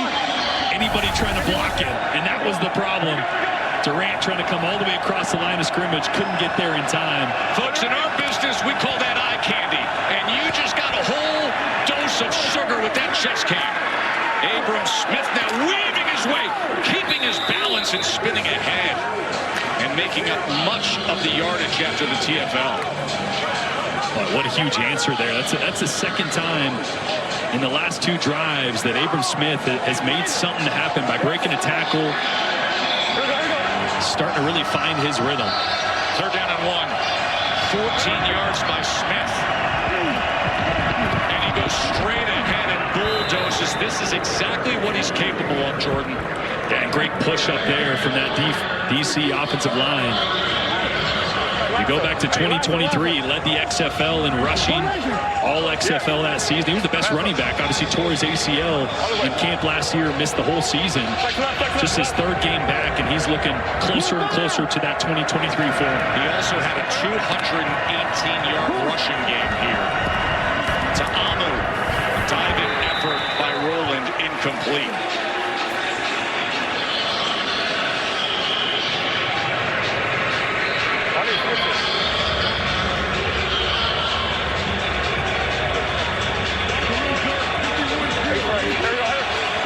We just showed you the incredible chest cam tackle for loss of Willie Harvey. There it is live on the bottom left of your screen. You see Harvey, the player, in the top left, bottom left. That's his live view with chest cam. 2nd down. Jackson catches a big hole. Down Jackson. Chunk play defenders. Yeah, watch Quinterio Cole just get completely lost with his eyes in the backfield. He's got to be run support on the left side. He follows the tight end across and opens up a huge hole for Deion Jackson. Goes for 29 yards. First down, DC. Quick strike to the outside. Here's Powell as Powell dives ahead. And he gets the ball down to the 10-yard line. This should be first and goal, defenders. Quick strike, quick strike, quick strike. Yeah, the tempo is when this offense feels really comfortable. Flag comes down as Ta'amu throws it to the end zone, and it's incomplete. Looking for Ty Scott. It was covered by Peyton Jones, who had the interception earlier. Defense too many. Number 51 did not get off the field. Illegal substitution, 12 on the field to snap. Defense, 5-yard penalty. It's first down. And you mentioned it, that tempo got a penalty, and this is where DC has got to get a touchdown. All right, I'm going to sound like a broken record, but they have not been good in the red zone at all this year. Not earlier in the game either, of converting these inside the 10, inside the 5 into touchdowns. 29 lead. Get their Rhino package in, so you got 7 offensive linemen, got a defensive player out there. Going to go stretch zone to the left here. First and goal. Tackle for loss again. Doesn't matter how many offensive linemen you got out there, but if you don't block Quinterio Cole, last time he was out of position. This time reads this the whole way, and the double team's not able to get off to him. Gets Abram Smith in the backfield. Jordan, this is that area of the field, as you mentioned. DC has got to do something to get an extra hat in the box to try to at least force St. Louis to defend quarterback run.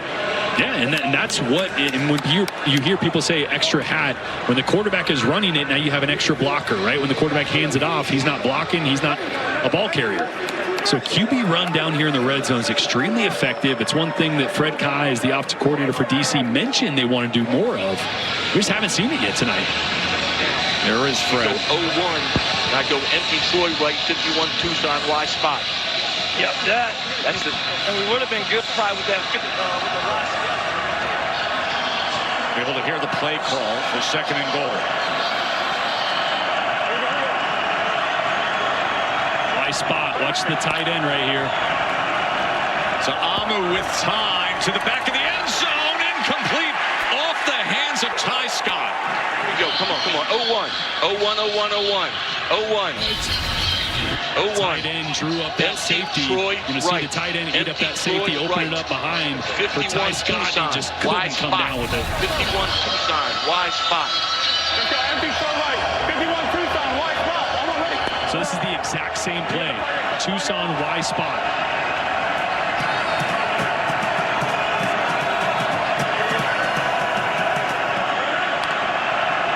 The dome is roaring for a stop on third down. Ta'amu looking to extend the play. Directing traffic to the end zone. And it is incomplete. Defense does their job. Cornell Powell couldn't secure it. It was really the pass rush that made Ta'amu uncomfortable. Cornell Powell comes open. But Dalmapenu was at his feet, forced him to scramble. And another big stop here in the red zone and another field goal attempt for DC. McCrane has made from 30 and from 42. This will be a short attempt from 27.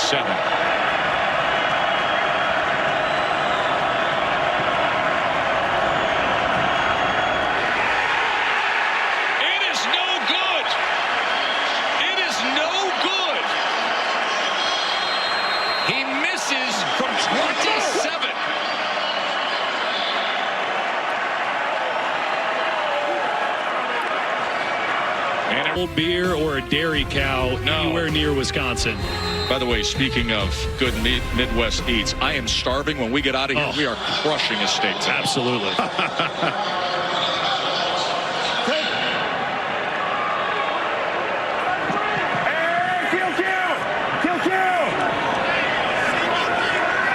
So after the missed short field goal attempt, St. Louis takes possession, only trailing by 3.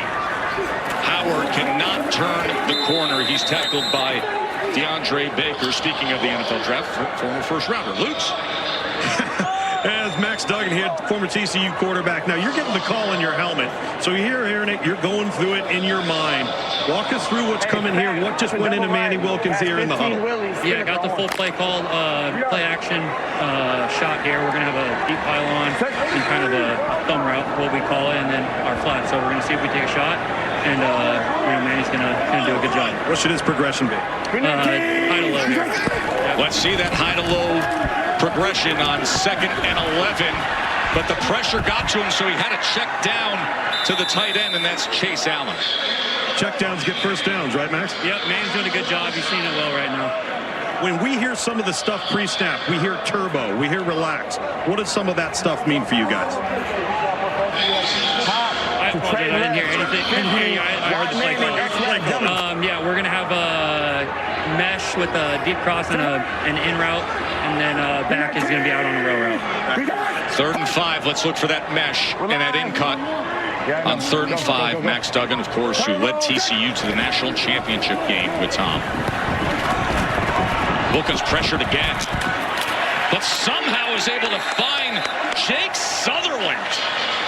How about that from Manny Wilkins and Sutherland to move the chains? Yeah, it's a great job of buying time. This is one of those off-schedule throws I mentioned earlier in the game. Reminds me a little bit of Patrick Mahomes and the way he can get creative outside the pocket. And man, did they need that there. First down, you can kind of feel the collective sigh come out of that sideline. Something positive happening. By the way, defensive back Bryce Thompson is still down on the turf at the end of that play. He's one of the starters for the defenders. Great to have the access, as you can see him pointing towards his shoulder.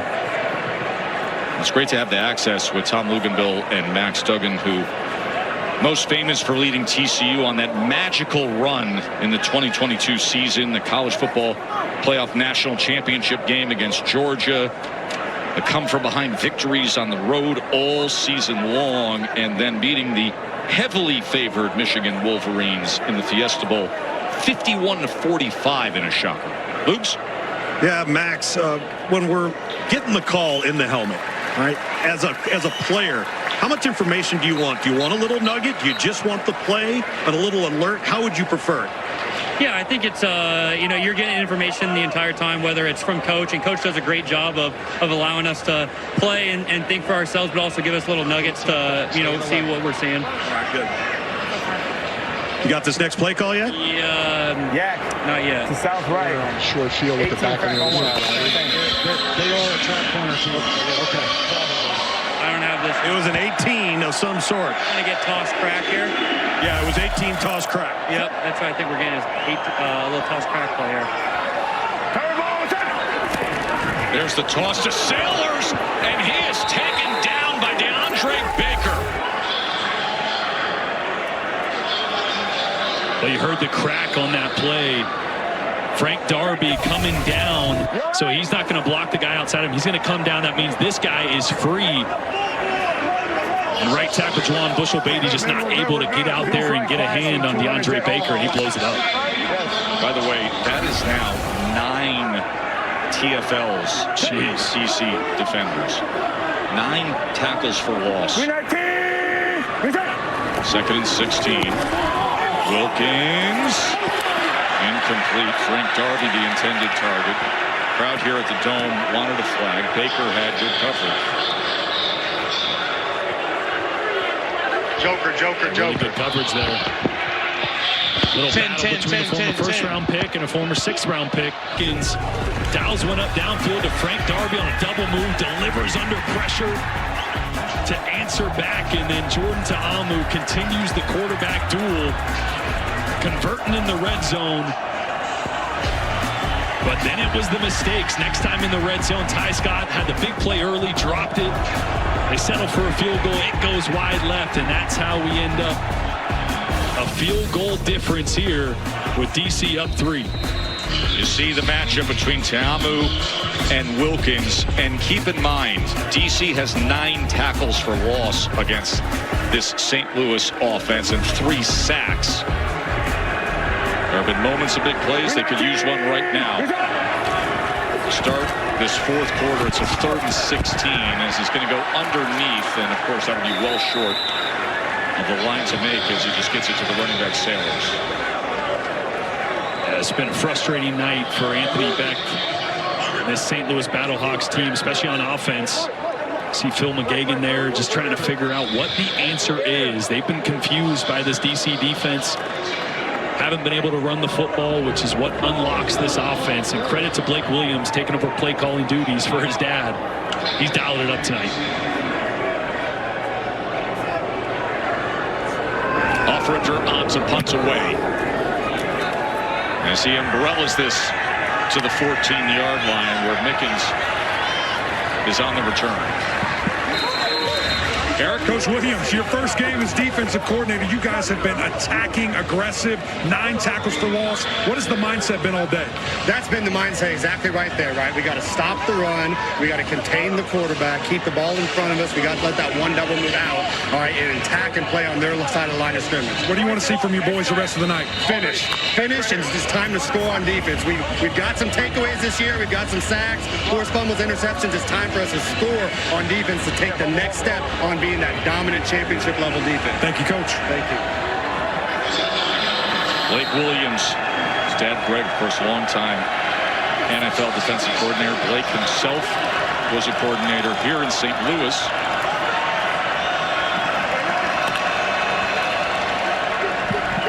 Quick strike, and it works out well to Braylon Sanders. Let's check in with Aaron Dolan on the game total. What do you got, Aaron? So typically when we're talking about the total for UFL, we're talking about the unders. This game very much felt like it was on trend to cash the over. That given there was 30 points scored in the first half, but just 3 points have been scored in the second half here, which dropped this total from as high as it got at 48.5 all the way down to 40.5, coming very close to this closing line. So typically in the UFL, we see scoring pick up in the second half of the games as opposed to the first half of games, but this has been a totally different situation today. We'll see how it plays out here. 7 points away from hitting on the over as Abram Smith takes it ahead on first down. A run of 5 yards.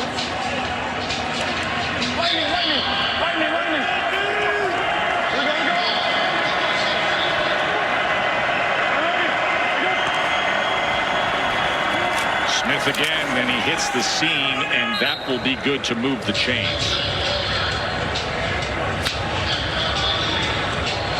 Starting to see those tough runs go in favor of DC as Abram Smith is able to just pick up 4 here, 6 here.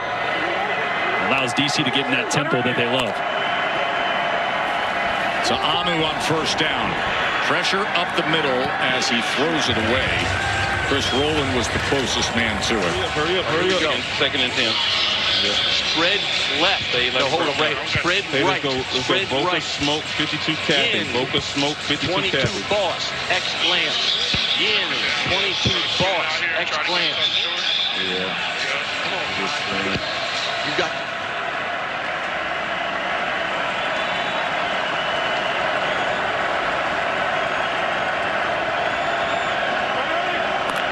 Second and 10. They send pressure off the edge. Again they go with the little skinny slant. Ball came out at the end. Let's see how they rule this.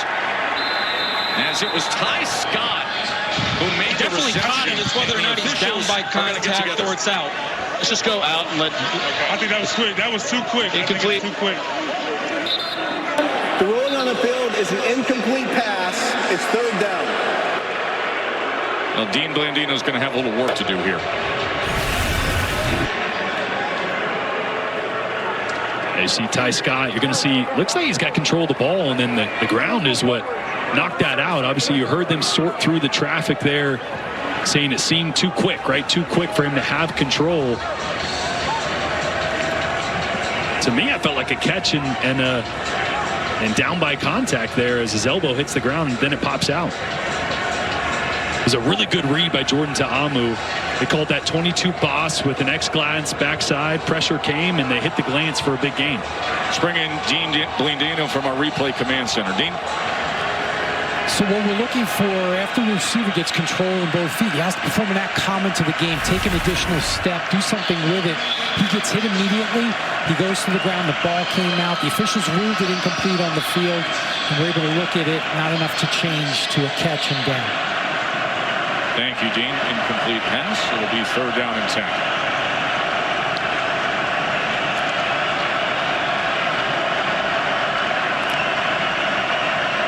To Amu on 3rd down. Incomplete. Looking for Rowland. Well, that's a really good ball by Jordan Ta'amu. Chris Rowland just gets his hands kind of turned around. Tries to catch that past his body. He's got to reach out and snag that because Ta'amu was under pressure in that pocket. Put it right on the money. Watch Rowland try to catch this as it goes past him. Instead of sticking those hands out upright, catching it out in front of him. Axton Brooks to punt away for DC as they came after it off the edge.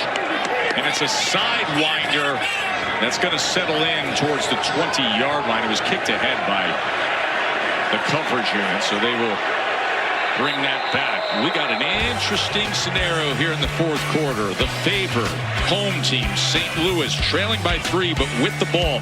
When we return, this presentation of the UFL will continue after these messages and a word from our ABC stations.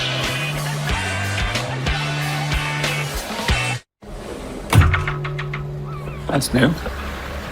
Join me, my friend. What are you doing? We are living la vida loca. Oh, do you mean la dolce vita? Is this your idea?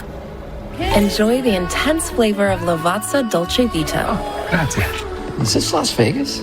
Venice. I'm confused.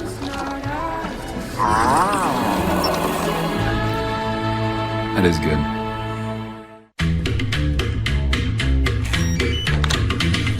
Hilton is bringing you more new ways to stay than ever before. With all new places, there's all new experiences to enjoy. Hilton for the stay. Hey, it's RV Harvey. Guilty as charged. Good weekend in the RV? How was the lake? RV. Catch any walleye? That's my man. This is getting out of hand. All I ever wanted was to be the cool boss with an RV and a fun nickname. Now I have to know what a walleye is? Hey, all that matters is that you bundled your RV and boat with your home and auto insurance. And got great savings and coverage. Sounds like an expert outdoorsman to me. I kind of overdid it with the decor, didn't I? Way overboard. It's the greatest quiz show of all time, played by the greatest players of all time. On April 30th, Jeopardy Masters is back. 9 elite champions, one incredible tournament. Jeopardy Masters primetime event begins April 30th, 9/8 Central on ABC. Heavenly beauty unfolds on stage. A lost civilization revived. Experience China's 5,000 years of wonder before communism. Breathtaking, inspiring. See it at least once in your lifetime. Coming to Costa Mesa Segerstrom Center and Hollywood Dolby Theater from April 15th, Shenyun.com. It's the Disneyland Resort 70th celebration, and it's not a celebration without you. With all the sights and laughter and fun, everyone's excited. Everyone's excited. Come join this once-in-a-lifetime celebration at the happiest place on Earth, only for a limited time. Visit Disneyland.com/70 ticket offer for details. Brianna Ruffalo, Southern California's weather leader. Boy, a really fun week 3 in the UFL, second season of the merged spring football leagues. As we were able to see Birmingham get by late. And then another close one with late drama as Memphis was knocking on the door, but Houston held on to win. And then earlier today, a missed field goal determined it up in Detroit as the Panthers got their second win of the season. And now this, the battle that everybody is focused on comes down to a critical fourth quarter. Yeah, Bryce Perkins having a big game for Michigan, even though he didn't get the start. They started Danny Etling in that game, but Mike Nolan and that squad looking really good. We had them week 1. I think they're a good football team. And the Roughnecks, how about that? Getting out of the loss column, getting a W on the board. And now here we are, just over 11 minutes to play. And St. Louis at home, trailing. Flea flicker, and then they go underneath the Sailors. And Sailors is able to turn the corner. So there's a lot of traffic and congestion, but they were able to get it to the other running back. Yeah, we just talked about running the football on first down. So what do? Try to catch him out of coverage, or selling out for the run. That time, defenders just sat back in coverage. Again, Blake Williams is dialing up the perfect play to counter what St. Louis is trying to do seemingly every time. Blake Williams, his first game as the defensive coordinator for the defenders. Second down and 2. Sailors, he is met, but he shakes off the tackle. My, oh my, Jacob Sailors able to keep his footing down the sideline, and an explosive play for St. Louis. Just when you needed it, your best player who has done pretty much nothing tonight makes the biggest play of the game so far, breaking a couple tackles, getting this crowd back into the game. DeAndre Baker not able to wrap up. Anthony Hines missing a tackle. 34 yards from Sailors.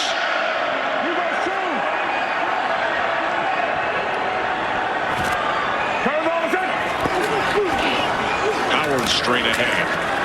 And Howard gets himself down to the 32-yard line. We mentioned it, Sailors a week ago. 3-touchdown game in that victory. Was off to a slow start earlier today, but when they needed him, he came up big. Yeah, slow is generous. I think he had 4 yards. That's right? It was just a non-factor. But you get the ball in the 15th hand, something good usually happens. And now Wilkins on second down. He throws it away underhand. It's going to be third down there.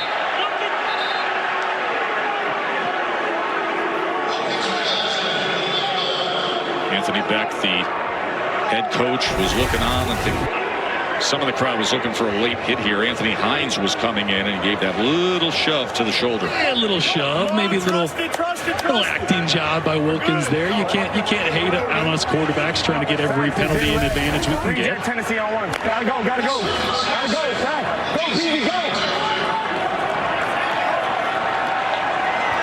They're down in 6. Of course, they're well within field goal range of Blankenship to try to tie this game. Here's 3rd and 6 for Wilkins. The ball's intercepted. He threw it against the grain, and it is picked off by the defenders, Willie Drew.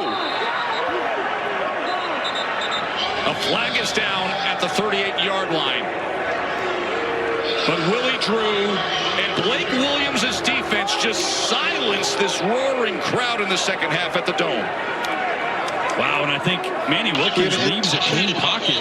He's away from the plate. It was unnecessary on the quarterback. We have unnecessary roughness, number 50 of the intercepting team. It's an unfoul. All right. Personal foul, unnecessary roughness, 50 of the intercepting team. 15-yard penalty from the succeeding spot. It's first down, DC. Bottom line is it's a turnover. Personal foul on Roberson. But that is the 3rd St. Louis turnover this afternoon. Watch Wilkins here, because he's going to try to hit a dig route backside to Mims. He has a really clean pocket. And I want you to see, pause it right here. This is what he's trying to hit. If he stays and steps up in that pocket, he can hit it. Instead, he escapes when he doesn't need to and then tries to throw late back to Mims. And that's when you can't make that mistake. Just stay in the pocket, step up. That's going to be there. So a little antsy, a little early to leave the pocket there was a big mistake by Manny Wilkins. And Jordan, what a Cardinal sin to throw it back across your body there, right on the run. And Anthony Beck down here just putting his arm around Manny Wilkins, having a bit of a teaching moment. But the way he approached him is one of the reasons why this team responds to Anthony Beck. Well, to your point there, too, you just got to know as a quarterback, you're in field goal range. You're down 3 points. Yep. Right? So just whatever you do, throw it out of bounds, you're fine. So one of those mistakes we're not used to seeing Manny Wilkins make.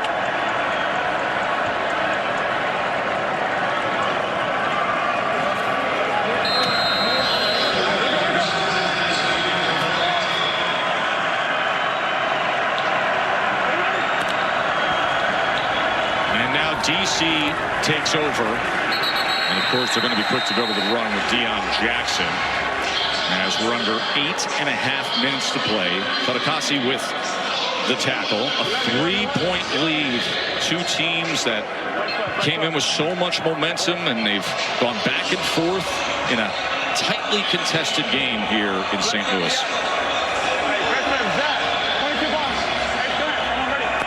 22 boss, H glance, that same play they threw to Ty Scott. It's going to be either a handoff to the right, or if these safeties come up, they'll try to hit that glance behind them. It is Jackson, and he is stacked up after a gain of just 2 yards, so it'll be third down. Something important to remember, too, in the fourth quarter, clock doesn't stop on an incompletion outside of 2 minutes. Nasty. Ace left. Nasty. Flex charges 0. Flex charges 0. 51, go switch. 51, go switch. I love it. DC defensive coordinator Donnie Abraham, the former Pro Bowler in the NFL.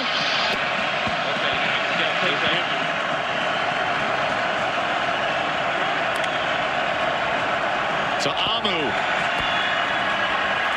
is able to get it complete to Briley Moore on 3rd and 6, all the way downfield to the 45-yard line. This is such a good throw. He's going to have some pressure in his face right as he lets this go early.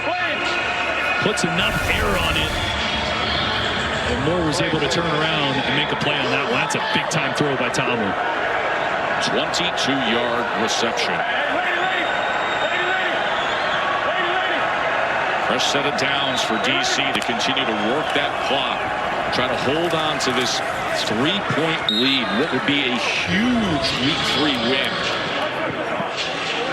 Team that had a coaching change before the season started. Reggie Barlow went off to take a college job as the head coach at Tennessee State.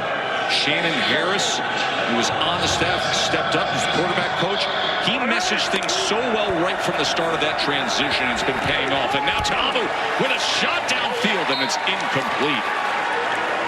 To your point, as he was looking for power, will now be a 3rd and 6. Nador's just put a hit on Tamu. You mentioned the clock. Yep. Incomplete pass. You see it continuing here under 6 minutes. You're going to see Maders come clean here. Tamu just trying to get it out, and that one hurts. Listen to this crowd here on 3rd down, getting into it. They are looking for a stop. St. Louis trying to get the ball back. A timeout on the field.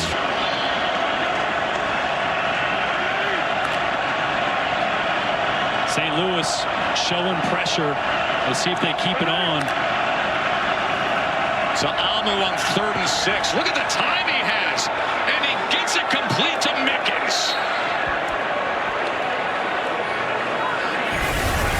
Oh, it's such a good job.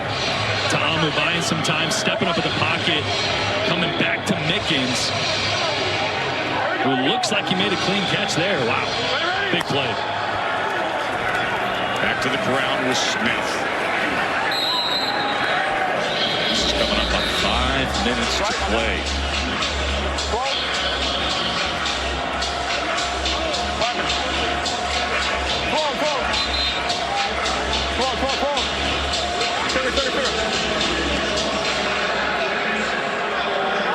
It's first down.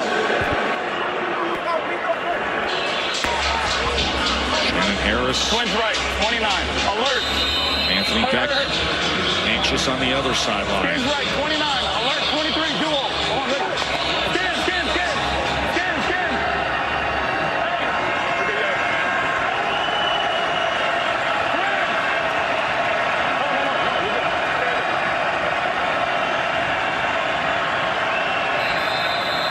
And they're going to have to call a timeout. Skin.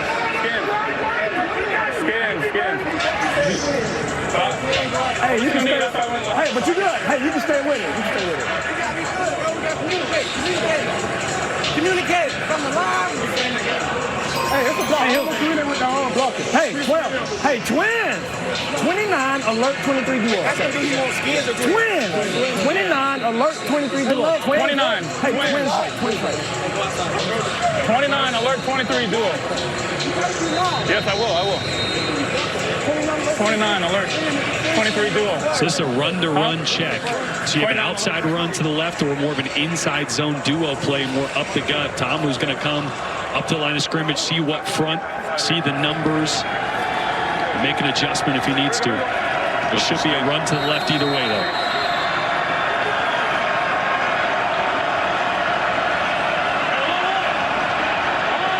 So this should be the 23 duo inside zone.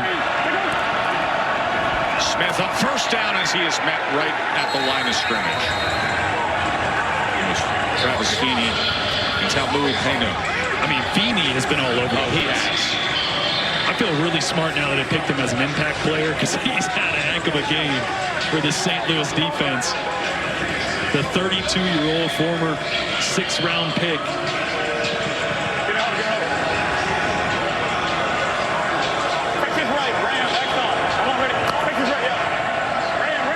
Second and 5.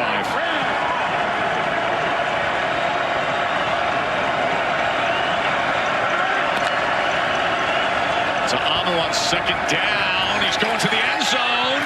And that's incomplete, looking for Bresnahan. And a flag comes down. Lucas Dennis had coverage on Bresnahan. And a flag comes in late.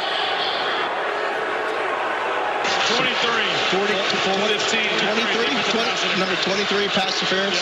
All right, we're snapping on the 20, so it's a full 15. We're going to go the full. Pass interference. Defense number 23. 15-yard penalty for the previous spot.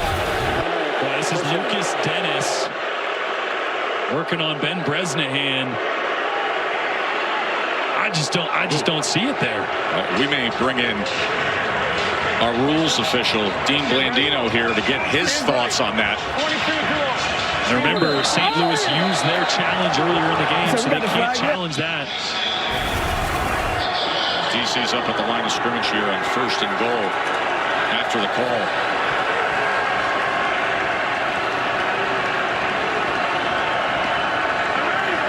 So the defensive pass interference, and now Smith straight ahead, keeps his balance, and then is wrapped up.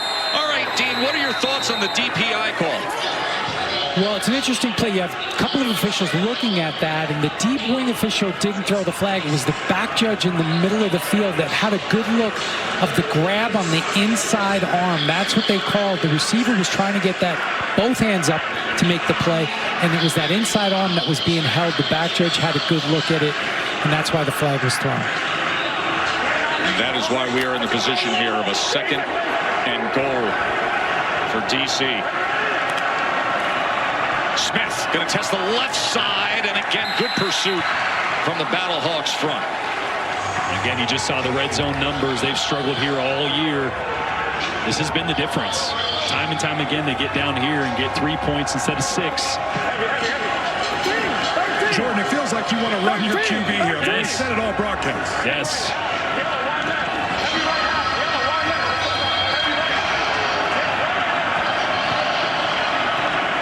11th play of the drive is coming, the longest for either team, and a drive that could determine the game. Third and goal to Amu. That ball is caught for a touchdown off the deflection. It is a defender's touchdown, Cornell Powell.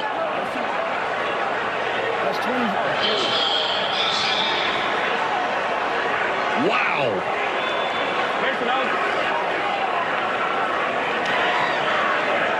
Is unbelievable.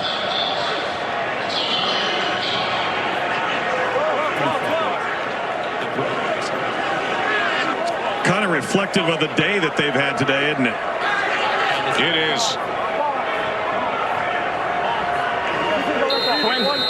Well, we're going to see another reason why you want to save that challenge for late in a tight game when we see the replay of that last one.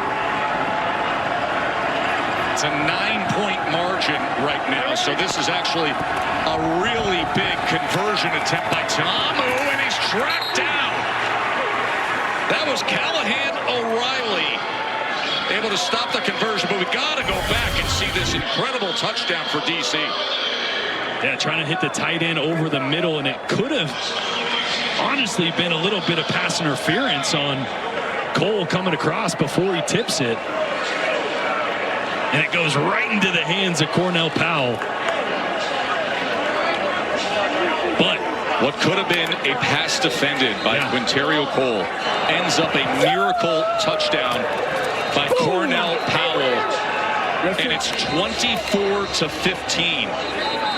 Fans of the over are happy for once in the UFL, but because of that conversion stop, it is a 9-point game, which in the UFL is still a 1-score game. You can score a touchdown, you can go for 3.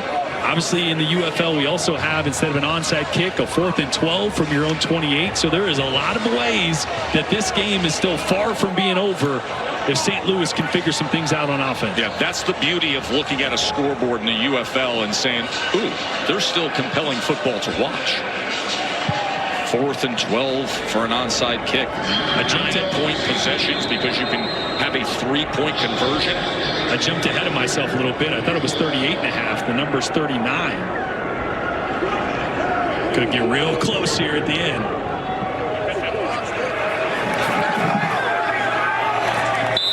So it's going to be 2:21 to play with. Eric? Jordan, obviously a massive score right there. You guys marched down the field. Big concentration catch by your receiver. What happened that drive? I mean, it was great all around. I mean, that last play, that was all God right there. We had the mesh concept, try to hit Mason on that mesh, and then let go and let God. So that last play was good, but we did a good job driving, and that's what we wanted, to hold the ball for a long time, drive, and then finish and score. You bring up that drive, longest of the game. What does that say about this offense? This offense can do it all. We can score fast, and we can endure the clock, and we can score. So that's the main thing. That's what we wanted to do, is finish. And offense did a good job. Appreciate you. Now, what can Manny Wilkins do? As he goes underneath the Sailors, and Sailors is dragged down as he is tackled by Hines. I think Frank Darby, number 2 for St. Louis, is going to have to make a play. Had the big double move touchdown earlier.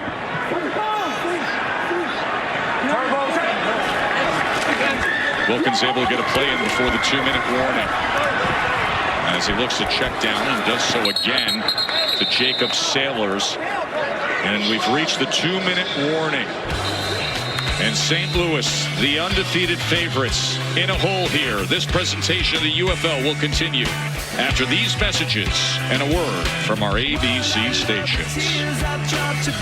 With the defense on the field and a chance to close it out. So Shannon Harris with his quarterback and receiver. But right now it's his defense that needs to close the door on St. Louis. The heavily favored team here at home. Manny Wilkins back to pass. Wilkins. Now he's going to run the ball as he dives ahead right at that stick. Helmet came off at the end of that play. Yeah, I think he took a leg to the helmet there as one of the DC defenders ran past.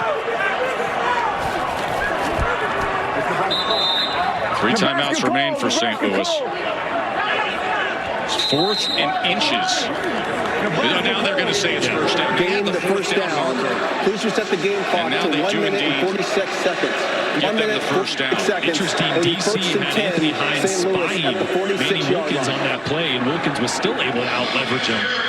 See if they continue that trend, because they can't let Wilkins scramble his way down the field here. Blake Williams, the defensive coordinator for DC. What a win this would be on the road for the defenders. The ball's intercepted. The ball is intercepted by Sam Kidd.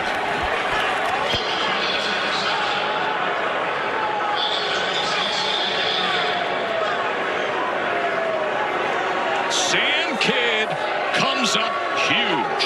Yeah, and it was Joe Wallace, number 99, one of the leaders of the defensive front, that gets right in the face. Watch Wallace come right around the corner, get in the face of Manny Wilkins. He can't finish that throw. Has to stop his arm just a little short. Doesn't end up getting it outside. And throws it right to Sam Kidd. What did I say earlier? Turnover in the 4th quarter was going to going to decide this game. Not over yet. But a massive play for DC, and Phil McGagan is just frustrated. What was the best offense in the UFL coming into the game has been stymied tonight by this DC defenders. That shot you saw of Manny Wilkins, the bruises, the sweat, the pain, the toil of what it takes as Abram Smith looks to close out this game for what was a very focused and fiery DC team. Shannon Harris has done an excellent job early this season of taking over the head coaching position and guiding this Defenders franchise. Well, we had him last week, and I asked him, what's the biggest difference between you and Reggie Barlow? He said, well, energy, right? And you're seeing that. You're seeing a DC team that's playing with a different energy and confidence. Coming up on the final minute. And straight ahead, and there are the fresh set of downs for DC to close this thing out. 4 St. Louis turnovers today, Jordan. 4. Yeah. As they'll use their first timeout. Yeah, Manny Wilkins had played 2 near-perfect games. As I mentioned at the top of the broadcast, completing 75% of his passes. He's been accurate. He's been efficient. And just a little rattled and uncomfortable with no run game today was the difference, and DC capitalized. Let's bring in Aaron Dolan, our betting analyst. Aaron, we had 7 scoring drives in the first half and then just 2 in the second half. I know the closing total was at 39.5, currently sitting at 39 points, so maybe an under is going to hit again, dare I say. But as for Teamu, come on, guys. The game script coming into this is nobody throws the ball more, but he had the second worst completion percentage. So he did it over his passing yards prop and his attempts, but the completion's sitting at 17 right now. That line closed at 19.5, so we'll see if maybe he hits over that as well. Thank you, Aaron. I mean, can you believe that over-under sitting at 39 and a hook? And to think he had 7 scoring drives in the first half, and this thing is going to go under? No way. Half? Brutal. A point? Just almost as brutal as wearing that to the game. Well, they love it here, don't they? You hear those calls of caw.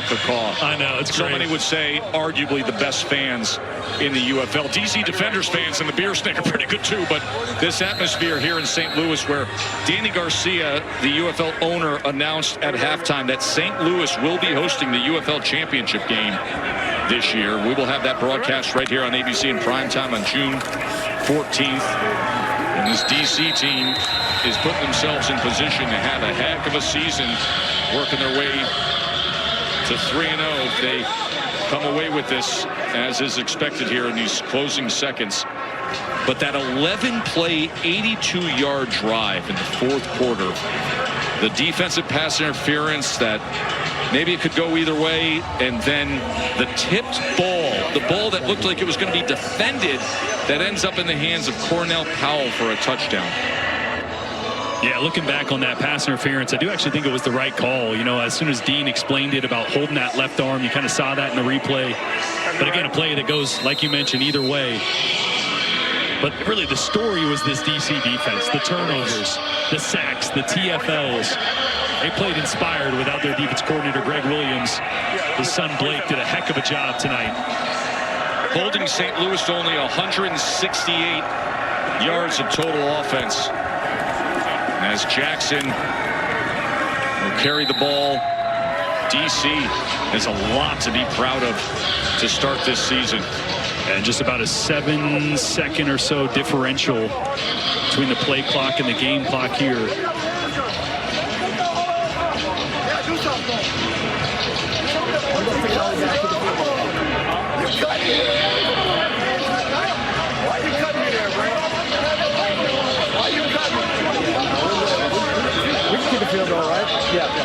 Oh, and Shannon Harris saying they're going to take it down, call a timeout, and kick a field goal here.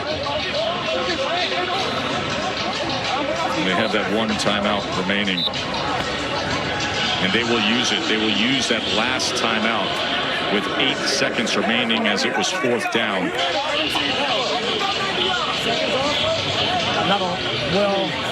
You can't get 8 seconds off. And hey, we can't get 8 seconds off. So you kick a field goal or you got to tackle and hold, you know what I'm saying, and run around to get 8 seconds off. Yeah. So you go field goal. Yeah, field goal. Like you said, field goal. Yeah, field goal. Let's go field goal. Let's go field goal. So you hear them discussing the game situation, a field goal, or can you take 8 seconds off the clock? But there are other things that come along with attempting a field goal. No doubt. It's more risky. That's why if you had maybe 5 seconds, quarterback could scramble around, throw the ball way up in the air, and you could get rid of the 8 seconds too long. So this is a very risky. You don't want to be in this situation where you're really just hoping, get the kick off. You don't care if it goes in. I mean, you'd love it to go in, but you just want to make sure it doesn't get blocked and you don't have.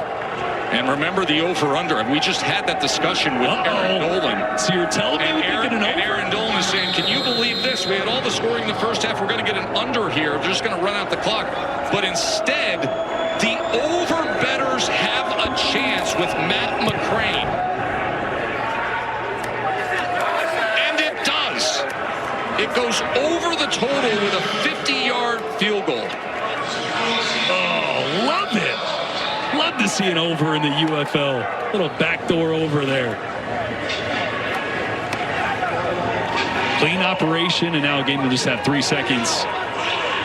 But it being a 2-score game, that was the nail in the coffin. Aaron, how do you like that for a bad beat if you're on the other side of it? Well, guys, I'm just happy we're finally seeing some overs cash because I was quite frankly sick about talking about the under trend that was continuing to happen. So we have seen overs hit 3 times this weekend, which is just absolutely fun, having some fun with it. And as always, guys, take advantage of the live betting because this total, for example, we saw it as high as 52.5, and I saw it as low as 33.5. So it really does swing, and you can get some really good value during the game. You just have to sit there and watch the live lines while you're watching this game. Great job today, Aaron. Yeah, Panthers win was 26-23. And then we had the more typical 10-9 Stallions Renegade score that we've seen early on in the UFL. But here it does indeed go over the total number.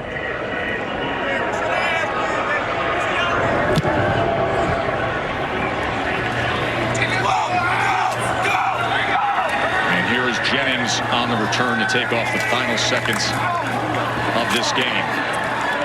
St. Louis, in front of these home fans, their first regular season home loss in their last 8 home regular season games. The DC Defenders are 3-0. 27-15 is the final for Jordan and Eric and Tom. I'm Joe Tessitore. Enjoy the rest of your night. Coming up next is ABC World News Tonight or your local news.